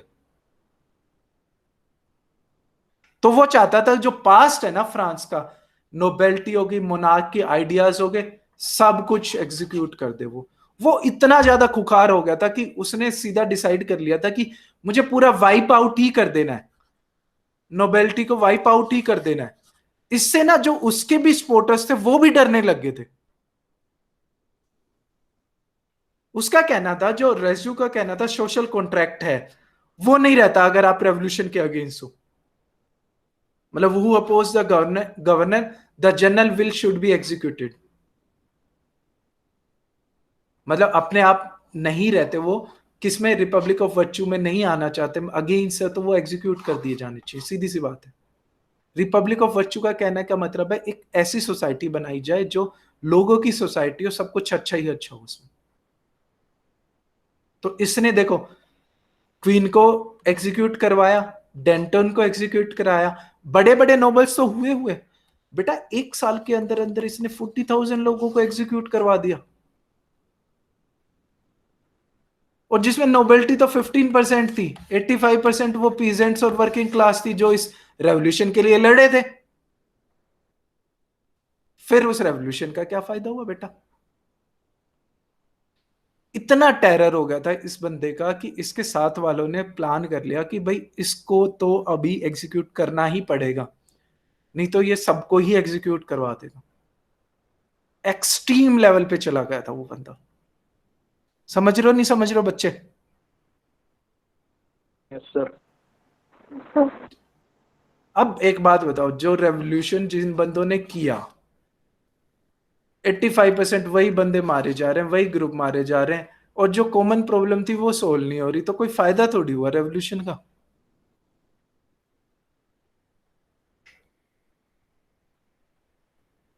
ठीक है, तो सीधी सी बात है, वो चाहता क्या था? बहुत से चेंजेस लाए उसने। क्या क्या चेंजेस लाए? वो कुछ भी नहीं चाहता था पास्ट का। वो चाहता था कि जो डिक्टेटरशिप है, ठीक है, जो टेम्परेरी डिक्टेटरशिप है, in order to save the republic, जो आजकल लोग हाँ सलाह देते हैं कि डेमोक्रेसी कुछ साल के लिए खत्म कर दो और प्राइम मिनिस्टर एक बंदे को रहने दो, वो सोसाइटी को रिपब्लिक ऑफ वर्च्यू बना देगा, यही तो कहते हैं, नहीं कहते?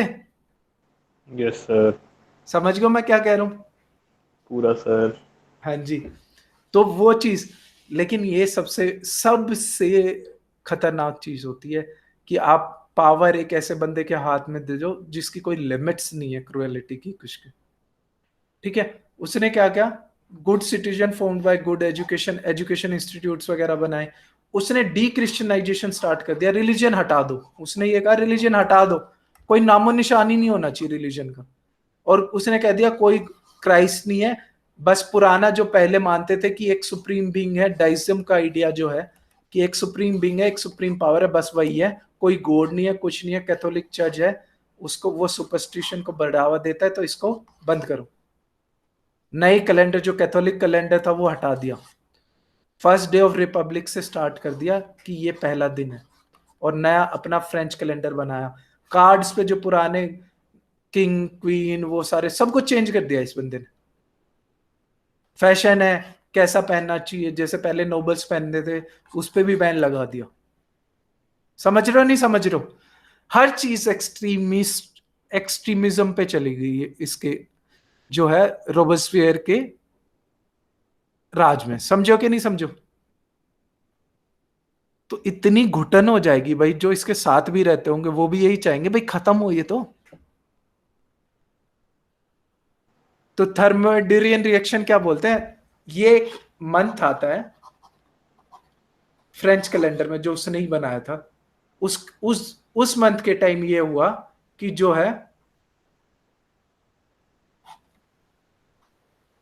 फ्रेंच आर्मी जीत गई थी। फ्रेंच आर्मी जीत गई थी, लोगों को ये लगा अब फॉरेन इन्वेंशन तो होगी नहीं, इन्वेड नहीं कर पाएंगे वो, तो जो है जो टेरर और रेस्पायर की जो लीडरशिप है वो खत्म होनी चाहिए। और सीधी सी बात है, मॉडरेट्स इतने फेयरफुल थे, उन्होंने उसको एग्जीक्यूट ही करा दिया।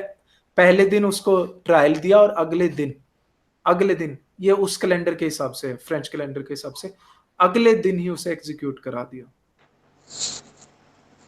ठीक है, और अब क्या है, मॉडरेट्स रूल पे आ गए। तो ये फ्रांस की सोसाइटी के लिए एक बहुत बुरा एक्सपीरियंस कह सकते हो, कह सकते हैं हम। हाँ जी, हाँ जी बच्चे। Yes sir. ओके चलिए फिर, अब आपने क्या पढ़ लिया? दो चीज पढ़ ली।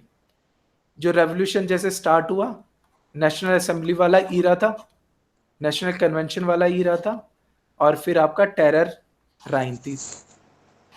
समझ गए? लगभग 1789 से 2 तक का पढ़ा और 1792 से 4 तक का पढ़ा। समझ गए?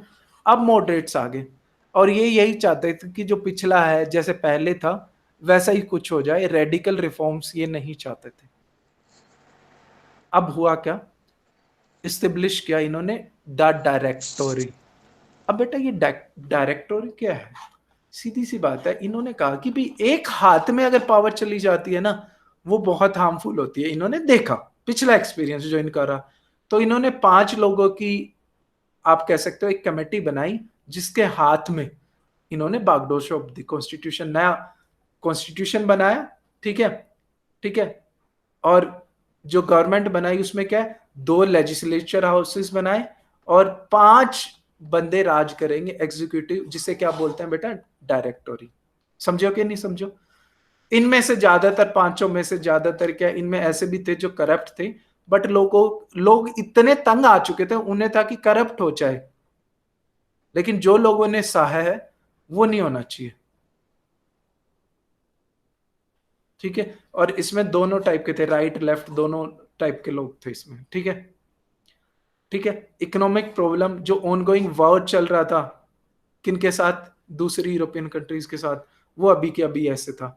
और इसी दौरान डायरेक्टरी ने क्या है, एक बंदे को, किसको, नेपोलियन बोनापार्ट को फ्रेंच आर्मी का जनरल बना दिया। अब ये रहेगा आपका मॉडरेट पार्ट, जिसमें लगभग ये जर्नल था और रूल आपके डायरेक्टर ही कर रहे थे। लेकिन this was the period when Napoleon Bonaparte raised to the, आप कह सकते हो, रैंक ऑफ फर्स्ट काउंसिल। हाँ जी, थोड़ा सा 1 मिनट दीजिए, पानी पी लेता हूँ। हाँ बताओ भाई, समझ आ रहा है नहीं आ रहा अब तक? Yes sir. Yes, sir. बिल्कुल सही आ रहा है? Yes sir. चलिए फिर,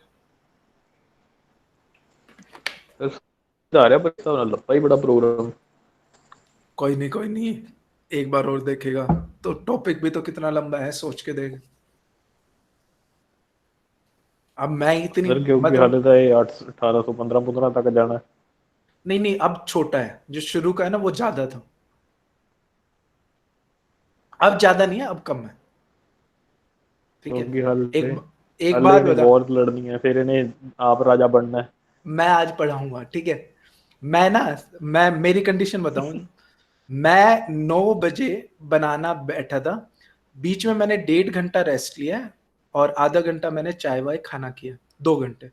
उसके अलावा मैं मेरी चेयर से उठा नहीं हूं जब तक तुम्हारे एग्जैक्ट 10 बजे मेरी पीपीटीज खत्म हुई है। तो लगा लो 11 घंटे कंटिन्यूअस आज बैठा हूं और कल 6 घंटे बैठा था मैं। और जैसे जो टॉपिक होता उसका जो बैकग्राउंड है वो मैं पूरे हफ्ते पढ़ता हूं।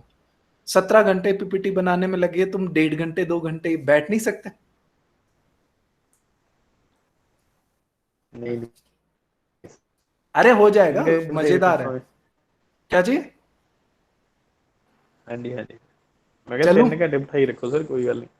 ठीक है, अरे दोबारा रिवाइज और करा सर देंगे यार। ये एक बार एक बात बता, पीपीटी बन गई सारी, ठीक है, कितने घंटे लूंगा? 20 घंटे, 10 हाँ जी हाँ घंटे में कभी भी रिवाइज कर लेना इसको।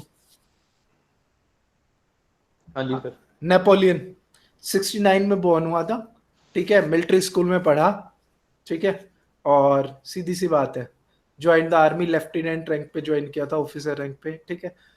इसको ना कॉलेज, क्योंकि इसकी हाइट थी 5 फुट 3 इंच, तो चिढ़ाते बहुत थे लोग, लेकिन अपने उसमें ये मेन पता है क्या था, सबसे माहिर था ये डिप्लोमेटिक, आप कह सकते हो कि प्लानिंग में एक्सेप्शनल था ये,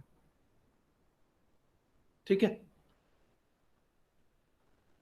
अब ये इतनी रैंक तक कैसे पहुंचा? 1759 में ना इसने क्या किया, इटली के साथ जो है, ठीक है, इटली के साथ वॉर था, सॉरी 1795 में तो इसने ना जो रॉयलिस्ट से नेशनल कन्वेंशन को बचाया, जो डायरेक्टरेट थे उनको बचाया, और उन्होंने एज ए, आप कह सकते हो, प्राइज, ठीक है, उसको लीड आर्मी कमांडर बना दिया टू फाइट इटली, ठीक है, इन सर्डानिया।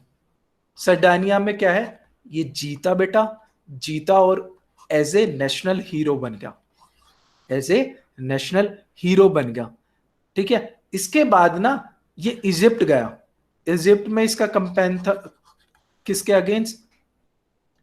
ब्रिटिशर्स के अगेंस्ट। तुम्हें पता है ब्रिटिशर्स उस टाइम नेवी में तो किसे जाने नहीं देंगे भाई, ओशियन वॉर में, मतलब सी वॉर में तो किसी को जाने देंगे भाई? उस टाइम की जो नेवी थी, स्ट्रॉन्गेस्ट नेवी किसकी थी? ब्रिटिश की थी। तो ये हार गया था, लेकिन इसने ना किसी को पता ही नहीं लगने दिया कि मैं हारा हूं, न्यूज़पेपर्स वगैरह में कहीं आने ही नहीं दिया, सीक्रेट्स रखे ये सारे। जब ये वापस लौट के आया ना 1799 में, तब उसने देखा कि हालात तो वही हैं, लोग डायरेक्टरेट से भी तंग आ गए। 79 में एज ए हीरो वेलकम हुआ, और जो डायरेक्टोरी है उससे लोग तंग थे। तो इसके 2-3 दोस्त थे, उन्होंने कहा भी कि तू अब ना कब्जा कर ले।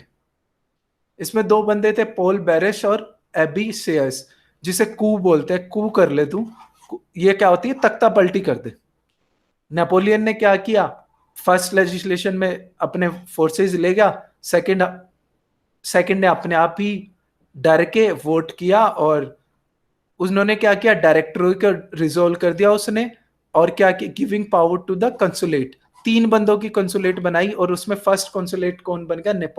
कौन बन गया? नेपोलियन, ठीक है, ठीक है। समझ रहे हो नहीं समझ रहे हो? First council of French Republic कौन बना? नेपोलियन। और नेपोलियन ने ना शुरू में डायरेक्ट डिक्टोरियल पावर्स तो थी, लेकिन इसने ये नहीं दिखाया लोगों को, फ्रांस के लोगों को, कि मैं डिक्टेटर हूं। इसने प्लेबिसिट कराया बेटा। प्लेबिसिट क्या होता है? लोगों की वोटिंग। हाँ, कि भाई लोग चाहते हैं, और लोग इतने ज्यादा दुखी थे ना, लोगों ने की भी, सारी पावर्स इसके हाथ में दे दी। और उस टाइम ना वॉर पे भी था, किसके साथ? ब्रिटेन, ऑस्ट्रिया, इनके साथ वॉर पे भी था। बट डिप्लोमेसी और वॉर के कारण ना 1802 में इसने उनके साथ समझौता भी कर लिया था, एग्रीमेंट, पीस एग्रीमेंट कर लिया था। इसके हम फिर से बात करेंगे, ठीक है। अब 1799, इसे बोलते हैं कू दी एटे। कू दी एटे किसको? जो तख्ता पलटी किसने की थी? डायरेक्टोरी को किसने हटाया था? जो 5 बंदों का ग्रुप था, नेपोलियन ने हराया था। समझो कि नहीं समझो बच्चे? Yes sir. ठीक है। फिर नेपोलियन ने रूल किया।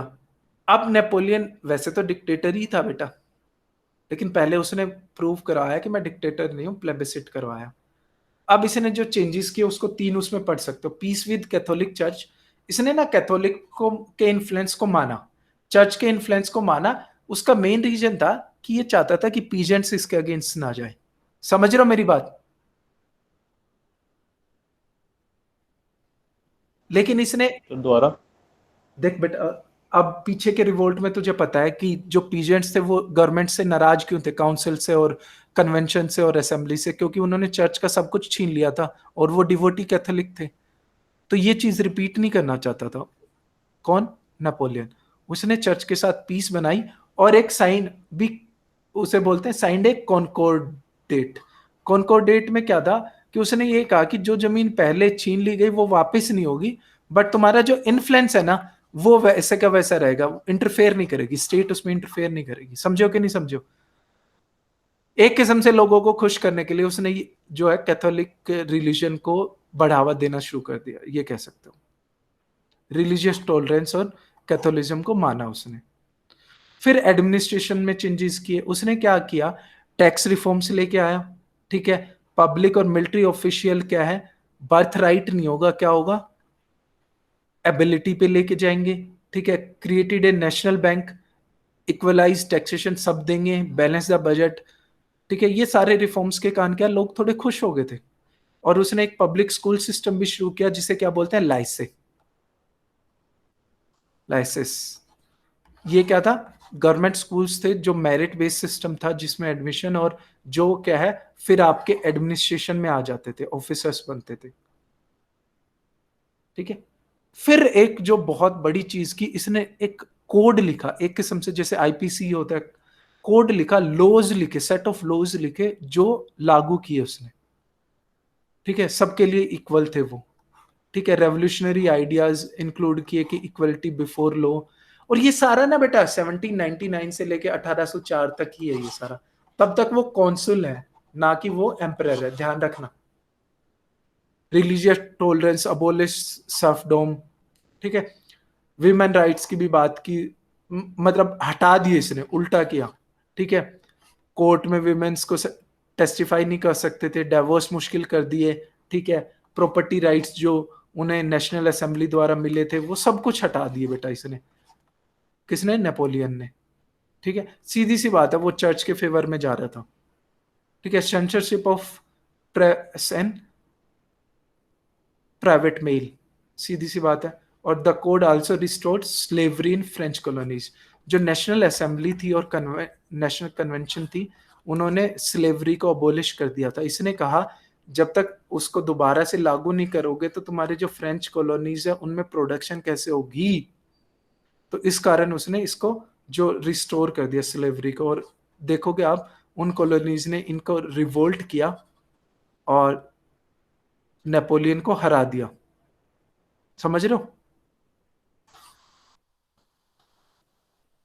ठीक है। अब नेपोलियन के एम्पायर के 2 गोल थे कि यूरोप में पावर बढ़ानी है, न्यू वर्ल्ड। बेटा आसानी से ये सारी चीज कर दोगे, बिल्कुल याद रहेगा तुमने।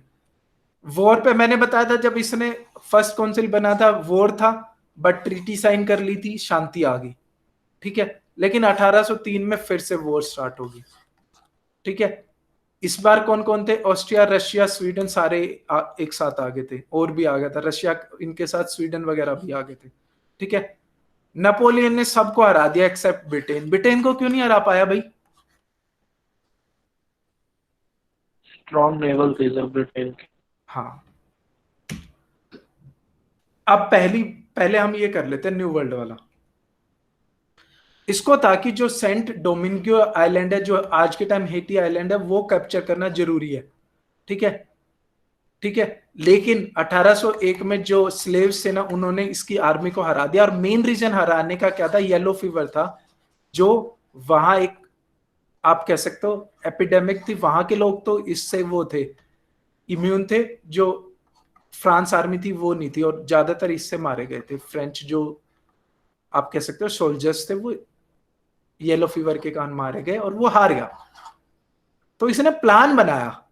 इसने क्या किया? अब डेब्ट बहुत ज्यादा थे शुरू से ही फ्रेंच गवर्नमेंट में। इसने प्लान बनाया, जो लुसियाना था, जो फ्रेंच जो बचा हुआ था कॉलोनीज के अलावा, जो फ्रेंच यूएस कह सकते हो, उसने प्रपोज किया कि मैं बेच देता हूं, किसको? यूएस कॉलोनीज को। और इसने स्टेटमेंट भी दी, $15 मिलियन में बेच दिया। दो फायदे हुए, एक तो जो खर्चा, जो राइवलरी थी वो खत्म होगी कॉलोनीज के साथ और ब्रिटेन के साथ, उधर नहीं जाना पड़ता था और वो फोकस कर सकता था अपना जो आइलैंड्स थे उन पे। दूसरा, भाई $15 मिलियन भी मिल गए, ठीक है। तीसरा, जो नेपोलियन के वर्ड्स थे, उसने नेपोलियन के वर्ड्स थे कि मैं ब्रिटेन के लिए एक ऐसा दुश्मन छोड़ के जा रहा हूं, एनिमी छोड़ के जा रहा हूं, which will overcome the power of Britain and will become the world power. और यही हुआ, फाइनली हुआ ना। उसकी उस टाइम की स्टेटमेंट बाद में लागू होगी कि ब्रिटेन को जो कॉलोनी की पावर थी ना वो और ज्यादा बढ़ गई। समझ रहे हो? समझ रहे हो? और USA as a establish nation आप पहले से ही था, और भी ज्यादा पावर बढ़ गई यूएसए की। न्यू वर्ल्ड के साथ इसका रिलेशन यहीं तक रहा। यूरोप में क्या किया बेटा, इसने ना वॉर पे वॉर स्टार्ट कर दिए। शुरू में तो बेटा इसकी जो आर्मी थी ना, वो बैटल ऑफ ओल्म, ऑस्ट्रेलिस, जीना, यहाँ सब जगह जीती, ठीक है। और उसके कारण क्या होगा, जो यूरोपियन मेनलैंड थी ना बेटा, लगभग पूरे यूरोपियन मेनलैंड में, रशिया को छोड़ दो अभी, यूरोपियन मेनलैंड में क्या है, जो आज का यूरोप है वही लगा लो, लगभग यूरोपियन मेनलैंड में क्या है, सारा का सारा कब्जा किसका हो गया था? नेपोलियन का हो गया था, ठीक है। जो ग्रैंड आर्मी थी नेपोलियन की, उसने इस पे पूरे के पूरे उस पे कब्जा कर लिया था। कैसे कब्जा? फ्रेंच एम्पायर पूरा डिपेंडेंट स्टेट थी, जो सीधा सीधा नेपोलियन खुद रूल कर रहा था, या उसके भाई भतीजे कजन्स रूल कर रहे थे। स्पेन, हॉलैंड, इटली, स्विट्जरलैंड, राइन वैली, वॉर्सो, सारे के सारे किसके अंडर थे? नेपोलियन के अंडर। पुर्शिया, ऑस्ट्रिया, रशिया, स्वीडन, ये अलाइज थे इसके, ठीक है। सारे जो प्रिविलेज थे क्लर्जी के और नोबेलिटी के, और टैक्सेशन कोड्स, जो नेपोलियन कोड है, वो सारी चीज जो अपने उसमें लगाया हुआ था, वो सारी चीज इसने लगाई। अब देखो ये चीज मैं आपको दिखाता हूं। देखो बेटा, ये सारे बैटल्स इसने जीते, जीना, ओल्म, ठीक है, ठीक है। और आपका फ्यू बैटल्स बहुत कम हारा है, वेना में हारा है एक जगह, और फिर आपका यहां भी जीता है ये, मैड्रिड, वेलेंशिया, ये सारी इसकी डिटेल भी करेंगे हम, कुछ कुछ क्यों ये, मतलब एक्सेप्ट उस टाइम ना, सिर्फ एंड सिर्फ ये जो इसकी मेन हार हुई थी वो कहां हुई थी? Battle of Trafalgar, battle of Trafalgar. और इसका वन ऑफ द, जो इसका आप कह सकते हो कि जीत का आप देखना चाहते हो कि कितनी मतलब आसानी से इसने जो है, जो कोएलिशन फोर्सेस थी, जो अलाइज थे, उनको हरा दिया था। बैटल ऑफ ऑस्ट्रेलिस, उसकी जो फोर्सेस थी वो स्विफ्ट मूवमेंट करती थी, ठीक है। सामने की बजाय उन्होंने राइट से मूव करके, और जो लीडर्स थे अलाइड फोर्सेस के, जो घेर के और उनको हराया था 1805 में। सारे लगभग सारे वॉर्स ना, इस दौरान लगभग सारे वॉर्स ये जीता था, इस दौरान सारे वॉर्स लगभग जीता था। रशिया का हम अलग से बात करेंगे, ठीक है। तो देखो, फ्रांस, मैड्रिड, कलर से पहचानो, French empire and control by Napoleon, ये तो फ्रेंच एम्पायर हो गया। ये सारे देखो, स्पेन, राइन वैली, वॉर्सो, ठीक है, प्रोशिया उसका अलाई था, ऑस्ट्रियन एम्पायर अलाई बन गया था, रशियन अलाई बन गया था। पूरा का पूरा मेन लैंड लगभग आ गया था ना बेटा, बताओ नहीं आ गया हो? एक्सेप्ट मेन जो रह गया था, वो कौन रह गया था? डेनमार्क एंड नॉर्वे भी अलाइज थे। मेन कौन रह गया था बेटा? ब्रिटेन। हाँ जी।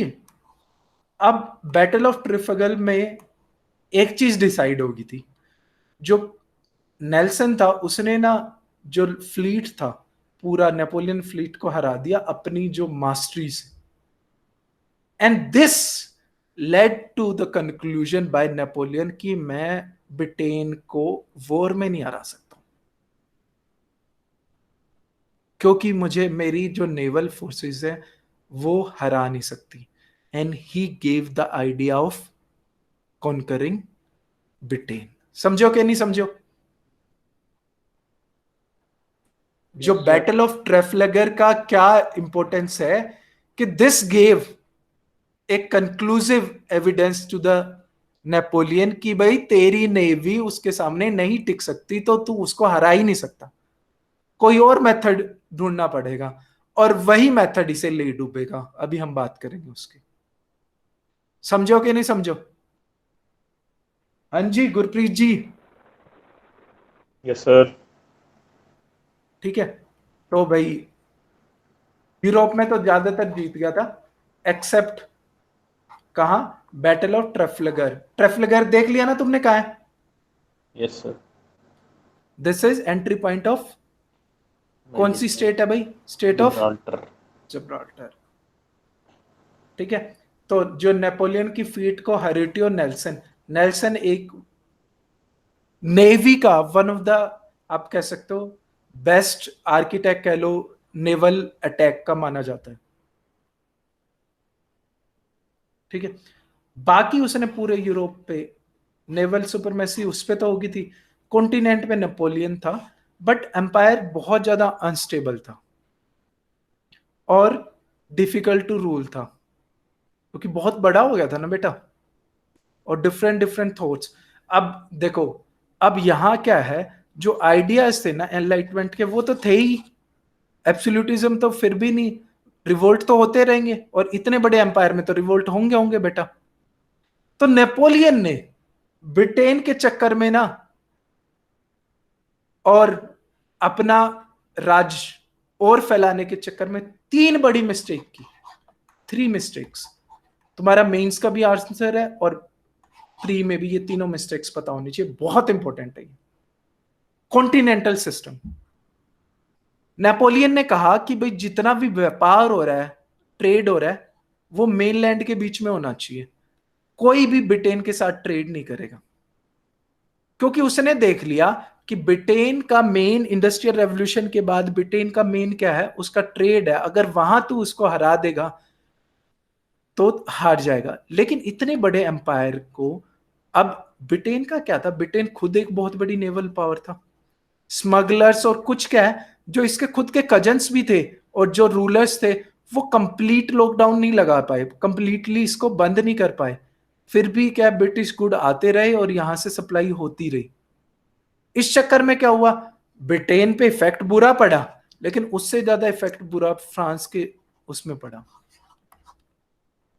दूसरा क्यों पड़ा फ्रांस के उसमें बेटा, जो है ब्रिटेन ने अपने, यूनाइटेड किंगडम ने अपने वो लगाने शुरू कर दिए, एम्बार्गो कह लो, क्योंकि नेवी तो उसकी स्ट्रॉन्ग थी ना। हाँ जी बेटा, सी को कंट्रोल कौन करता था? ग्रेट ब्रिटेन ही करता था बेटा। समझो कि नहीं समझो? इससे क्या हुआ, सर जो फ्रेंच इकोनॉमी वो वीक हुई, और जो अलाइज थे वो गुस्सा हुए, सीधी सी बात है, लॉस होगा उन्हें। समझो कि नहीं? ये बहुत बड़ी गलती थी उसकी पहली, ब्रिटिश ने खुद का ही ब्लॉकेड लगाया, उसके कारण और ज्यादा नुकसान हुआ। दूसरा पेनिसुलर वॉर। अब देखो बेटा, इस डायग्राम में देखो, पुर्तगाल उसके डायरेक्ट कंट्रोल में नहीं था, पुर्तगाल का अपना राज था। पुर्तगाल ब्रिटेन के साथ, जो इसने कहा था कि कॉन्टिनेंटल ब्लॉकेड लगाओ, पुर्तगाल ने नहीं मानी, तो नेपोलियन बोला कि मैं पुर्तगाल पे कब्जा करूंगा, क्योंकि ये मेरी बात नहीं मान रहा, तो स्पेन वालों के साथ इसका हुआ कि भाई हम अलाउ करेंगे और यहां से तुम अपनी फोर्सेस लेके जा सकते हो। लेकिन इसने क्या किया, नेपोलियन ने वहां के राजा को हटा के अपने ब्रदर जोसेफ को किंग बना दिया। इससे लोग चिढ़ गए भाई कि हम तुम्हें सपोर्ट भी कर रहे हैं फिर भी तुम, तो जो रेवोल्यूशनरी थे, रेडिकल्स थे, पीजेंट्स थे, दे फाइट बैक। और वो ना fight back, direct fight back नहीं थी, वो गोरिल्ला टैक्टिक्स के साथ लड़ रहे थे। गोरिल्ला टैक्टिक के साथ लड़े बेटा, 6 साल तक वो गोरिल्ला टैक्टिक के साथ लड़ते रहे, 1807 से 1814। जो उसके साथ था वो उसके अगेंस्ट हो गया। एंड दिस, जो नेपोलियन ने जो उनके साथ किया था पुर्तगाल इन्वेड करने के लिए बेटा, this led to the feeling of nationalism. और ये this will penetrate to other states also, other allies also. समझो कि नहीं समझो बच्चे? हाँ जी नेशनलिज्म वाला दोबारा दोस्तों गल। बेटा, वहां के जो पीजेंट्स थे, जो लोग थे, उनके अंदर नेशनलिज्म की फीलिंग आ गई कि हमारा जो राजा था उसको हटा के इन्होंने अपना भाई रिक्रूट वो कर दिया, थ्रोन पे बिठा दिया। And they start fighting. जो लोकल थे लोग, वो पीजेंट से, उन्होंने फाइट स्टार्ट कर दी। डायरेक्ट फाइट नहीं थी, गोरिल्ला वॉर करते थे। स्पेन दी गल है सर ये सारी? हाँ, स्पेन की गल है। ठीक है। ठीक है। अब गोरिल्ला वार में तो जल्दी से कोई हारता नहीं है। दूसरा, उन लोगों को डर था कि डायरेक्ट इसका, पहले तो जो चर्च किसका रूल था, इनडायरेक्ट रूल था ना। अब डायरेक्ट नेपोलियन का रूल आएगा तो नेपोलियन, उन्हें पता था कि फ्रेंच रेवोल्यूशन में क्या है, कैथोलिक जो अथॉरिटी है उसको अंडरमाइन किया गया था। और स्पेन में कैथोलिज्म बहुत ज्यादा है, आज के दिन भी बहुत ज्यादा है, कैथोलिक है, रेडिकल कैथोलिज्म है आज के दिन भी। तो उन्हें डर था कभी सारे चर्च यहां भी ऐसे डिसबैंड ना कर दे। तो दे स्टार्टेड गोरिल्ला वॉर। और इसमें लगभग French army lost 3 lakh soldiers बेटा। किसी आर्मी का इतना बड़ा पार्ट आप खत्म कर दोगे तो इट वीक होगी वो। दूसरों में डर कम होगा, नहीं होगा? बताओ, समझो कि नहीं समझो? Yes sir. And now the biggest blunder, invasion of Russia. ठीक है, ये पढ़ लो। मतलब मैं मैप में समझाऊंगा, ये बहुत अच्छा मैप है, उसमें ये जो चीज लिखी हुई है सारी बात करेंगे। ठीक है। जो रशिया का राजा था अलेक्जेंडर, जार अलेक्जेंडर, उसने ना मना कर दिया ब्रिटिश ब्लॉकेड से। तो नेपोलियन इसे दिल पे ले गया, इस चीज को कह सकते हो। ठीक है। उसने कहा कि मैं इन्वेड करूंगा मॉस्को को। वीक था अलेक्जेंडर, सच्ची में वीक था, कोई मैच नहीं था नेपोलियन की आर्मी के। उसने आर्मी इकट्ठी कर ली सारे एरिया से जो उसके अंडर थे, बट वो इतनी लॉयल नहीं थी। अब रशियन एम्पायर को ये पता था, अलेक्जेंडर को ये पता था कि डायरेक्ट तू युद्ध करेगा तो मारे जाएंगे, हार रही है तेरी, कुछ नहीं होगा। तो वो क्या, जहां जहां ये आते गए वो रिट्रीट करता गया। इसे बोलते हैं स्क्रोच अर्थ पॉलिसी। बेटा ये हमेशा से होती हुई है, रोमन एम्पायर के टाइम से होती गई है।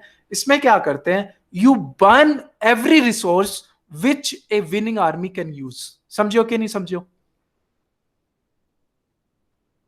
कि सब कुछ जला देंगे। वो गोदाम्स, जो गोदाम्स होंगे, जो आपके फूड रिसोर्सेज होंगे, आपके खेत होंगे, कुछ भी जो, अगर आप घर छोड़ के भागते हो, अगर कुछ भी बच गया, जिसके, अगर आपने सारे खेत जला दिए, सीधी सी बात है, द फोर्सेस, जो इन्वेडिंग फोर्सेस है, उन्हें सप्लाई चाहिए ना, क्योंकि यहां से वो नहीं ले सकते। अगर तुम ऐसा नहीं करोगे तो वो, उन्हें सप्लाईज की जरूरत ही नहीं है, ना उन पे वॉर का बर्डन आएगा, ना रिसोर्सेज का बर्डन आएगा, क्योंकि वो तो यही रिसोर्सेज यूज कर लेंगे। तो रशियन रिट्रीट करते करते क्या कर रहे थे बेटा, स्क्रोच अर्थ पॉलिसी यूज कर रहे थे। तो देखो, यहां से 4,22,000 की बड़ी फोर्स लेके चला ग्रैंड आर्मी ऑफ नेपोलियन, चला। रशियन पीछे पीछे ही होते गए, पीछे पीछे होते गए। अब देखो, दो हिस्से में बट गए, पोलेस्ट्रिक और विंट्सबर्ग, दो हिस्से में ये बटे। ठीक है, ताकि ये लेफ्ट फ्लैंक को देख पाए। 50,000 सोल्जर चले गए। ठीक है, पहुंचे वो स्मोलस्कन। बेटा आप देखो कितनी दूर आ गए, सप्लाईज तो नहीं आ सकती, सप्लाईज तो नहीं आ सकती। और ये क्या करते आ रहे हैं, कोई भी रिसोर्सेज छोड़ नहीं रहे। रशियन पीछे रिट्रीट कर रहे हैं, कोई रिसोर्सेज छूट नहीं रहे। इसके कारण क्या हुआ बेटा, रिड्यूस द, क्या हुआ, डिजीज, स्टारवेशन एंड कैप्चर से क्या हुआ, लगभग लगभग कितनी आर्मी हार गई, मतलब कम होगी 170 जो है, जो इस एरिया से मूव करते करते लगभग इतने ही पहुंच पाए, बाकी सारे बीच में क्या हो गए, या तो पीछे छूट गए, ठीक है, या डिजीज से मर गए या स्टारवेशन से। 1,75,000 की आर्मी लेके ये पहुंचा कहां, स्मोलेंस्क में। वहां से फिर इस वहां से भी आगे मूव किया ये, ठीक है। वहां ये क्या हुआ, लगभग लगभग आपका बोरोडिनो में इसने रशियन फोर्सेस को आराम से हरा दिया, ठीक है। बट ड्यू टू कंडीशंस क्या है, अराउंड 30,000 आपके लॉसेस हुए। 30,000 सोल्जर्स बहुत हो जाते हैं बेटा। हाँ जी बेटा, यस सर। बहुत हो जाता है। अब इसने मॉस्को को इन्वेड कर रहा है। मॉस्को में पहले ही जो अलेक्जेंडर था ना, उसने क्या किया, पूरे मॉस्को को ही आग लगा दी, जला दिया पूरा मॉस्को, बजाय कि इस पे ये कब्जा करें इतनी बड़ी हमारी होली सिटी पे। तो अलेक्जेंडर ने क्या किया, सोचा कि अब तो ये इस सिचुएशन पे आ गए, इनको स्टार्व कर दूंगा मैं। और 4 से 5 वीक वो वहां रुकने की सोची उसने, रुका वो कि सरेंडर कर देगा, रशियन जा रहे सरेंडर कर देगा। उसने सरेंडर नहीं किया। एंड देयर वाज, आप कह सकते हो कि जो नेपोलियन आर्मी थी वो फ्रस्ट्रेट हो चुकी थी, क्योंकि ठंड का मौसम आता जा रहा है, कि उसने सोचा सरेंडर कर दूं, नहीं किया जा रहे। तो फ्रस्ट्रेटेड आर्मी ने उल्टा मूव स्टार्ट कर दिया। लगभग 1 लाख आर्मी तो बची थी बेटा, अब उल्टे जा रहे थे। They were not prepared for winters, ठीक है, विंटर्स के लिए प्रिपेयर नहीं थे। ऊपर से क्या है, जो जो रशियन आप कह सकते हो घुड़सवार कह सकते हो, रशियन ग्रुप्स कह दो, वो भी इन पे बार बार अटैक कर रहे थे जब ये वापस जा रहे थे। स्मोलेंस्क में पहुंचते पहुंचते बेटा 37,000 और लॉस कर, ठीक है। सिर्फ कितने बच गए, जो वॉन्डेड है सबको बीच में छोड़ते गए, 24,000 बच गए। फिर बेटा यहाँ आके जो पोलिटस के मिले, लगभग 50,000 आपकी आर्मी बची। वो भी खत्म होते होते होते होते बेटा आखिरी में जब वो वापिस निकले रशिया से, सिर्फ 10,000 सोल्जर बचे। कितना बड़ा लॉस है इस कैंपेन में, दिख रहा है आप लोगों को? हाँ जी, 6 महीने में ऑलमोस्ट कंप्लीट आर्मी खत्म। और रिसोर्सेस खत्म। ब्लेंडर था कि नहीं था उसका ये? अब यही चीज बाकी के जो है लोग, बाकी की जो यूरोपियन पावर्स है वो देख रही थी। अब तो मौका मिल गया, नहीं मिल गया मौका, बताओ? Yes sir. उन्होंने काउंसिल बनाई और तो अटैक किया 1813 में। 1812 में तो वो किया ही था, उसने नेवी दोबारा से आर्मी बना ली थी, लेकिन वो इतनी एफिशिएंट नहीं रहेगी ना भाई, आपके मेन वॉरियर्स तो मर चुके हैं। कई बैटल्स हुए, बहुत बैटल हुए, लेकिन आपको सिर्फ याद कौन सा रखना है, बैटल ऑफ लाइप्जिग। वोटरलू से भी ज्यादा इंपॉर्टेंट है भैया। वोटरलू तो एक किस्म से नाम का था, लाइप्जिग मेन बैटल था, जिसमें जो कोएलिशन फोर्सेस थी, फोर्थ कोएलिशन फोर्सेस थी, उन्होंने नेपोलियन को हराया और पहली बार डरा नेपोलियन कह सकते हो, ठीक है। और उसने जो सारी आर्म फोर्सेस थी, फिर उन्होंने पूरे फ्रांस को कैप्चर किया, पेरिस को कैप्चर किया, ठीक है। और नेपोलियन को एल्बा आइलैंड्स है वहां भेज दिया, ठीक है, प्रिजनर, एज ए प्रिजनर भेज दिया। और लुइस 18, क्योंकि देखो 16 के बाद ना उसका जो 16 के बाद जो 17th उसका भाई था वो भी जेल में ही मर गया था, प्रिजन में, जब अटैक्स हुए थे, समझ रहे हो? तो लुइस 18 को मोनार्क बना दिया था। लेकिन क्या है, लोग सेटिस्फाई नहीं हुए उससे। ये खबर पहुंची किसके पास, नेपोलियन के पास। वो एस्केप होके दोबारा से आए, दोबारा से आर्मी बनाई, लेकिन जो अलायंस था उसे उन्होंने आर्मी इकट्ठी की और लगभग 100 दिन का राज रहा। इसलिए इसको क्या बोलते हैं, 100 डेज अंपायर बोलते हैं, या नेपोलियन आप कह सकते हो, 100 डेज ऑफ नेपोलियन, ठीक है। बैटल ऑफ वोटरलू, वोटरलू का है बेल्जियम, वोटरलू कहाँ है बेटा? बेल्जियम। यहाँ इन्होंने आराम से हरा दिया, ब्रिटिश और पर्शियन फोर्सेस ने नेपोलियन को हरा दिया। और सेंट हेलेना, ये कहाँ है आइलैंड? अटलांटिक ओशन में, वहां इसको भेज दिया एंड ही डाइड देयर। और उस वॉर के बारे में समझ लो। इस वॉर में क्या था कि जो वेलिंगटन है ना, जो प्रूशियन आर्मी लड़ रही थी यहां कहीं लगभग, और ना नेपोलियन जीत भी रहा था, लेकिन नेपोलियन ने क्या किया, नेपोलियन ने अपना जो अटैक है ना वो एकदम से, मतलब कह सकते हो कि डिले कर दिया कि ग्राउंड ड्राई हो जाए उसके लिए। और ब्लूचर क्या है? प्रूशियन आर्मी का जो कमांडर था वो ब्लूचर था। ठीक है, इतना आपने डिटेल में करना नहीं है, 5 मिनट का काम है, मैं इसलिए समझा रहा हूं थोड़ा सा बस। ब्लूचर को हरा सकता था नेपोलियन, बट उसने डिले कर दिया और ये उसकी बहुत बड़ी गलती हुई। इतने में वेलिंगटन आ गया, वेलिंगटन ने प्रूशियन आर्मी को सपोर्ट किया और उन्होंने इजीली नेपोलियन को हरा दिया और नेपोलियन के ट्रूप्स को मतलब प्रिजनर्स ले लिया और नेपोलियन को उन्होंने कहां भेज दिया? सेंट हेलेना आइलैंड भेज दिया। समझ गए नहीं समझ गए बच्चे? और फिर क्या हुई आपकी? Congress of Vienna.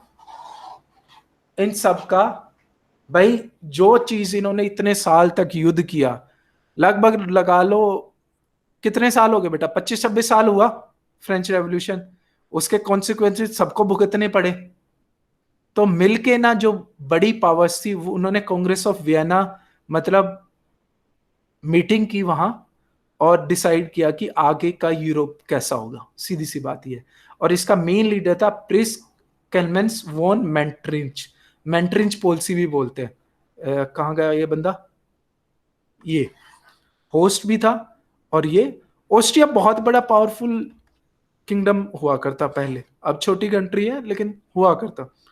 तो सारी की सारी पांचों पावर्स के, Russia, Frederick William III Prussia, Prussia आज के टाइम का जर्मन, ध्यान रखना, ठीक है, British foreign minister, and France. France को भी पावर में गिना इन्होंने, ठीक है, उसे डिस्ट्रॉय नहीं किया, ठीक है। और सभी का ये था कि they were distrustful to the idea of democratic ideals of revolution.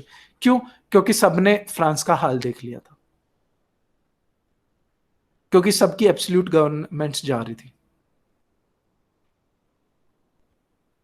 ठीक है। तो मेंट्रिच के 3 मेन गोल थे: कंटेनमेंट ऑफ फ्रांस, कि दोबारा से इतना पावरफुल ना हो, सबको तंग करे; restore of balance of power, कि कोई भी कंट्री इतनी पावरफुल ना हो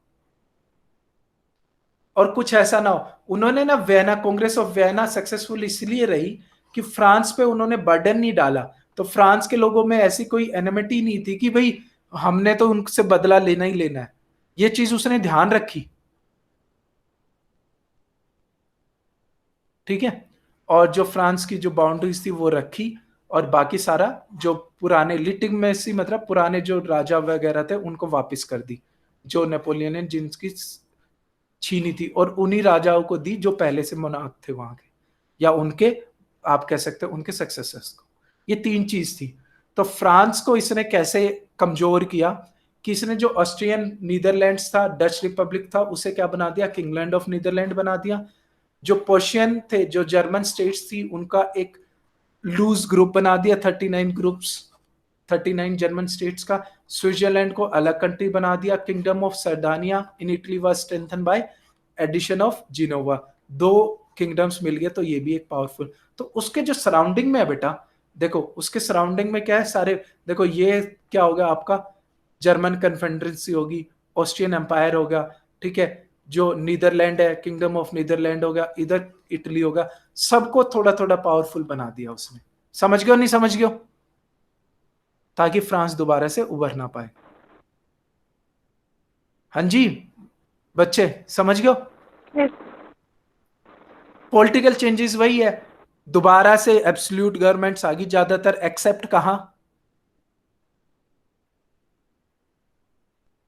ब्रिटेन में तो फिर भी डेमोक्रेटिक थी,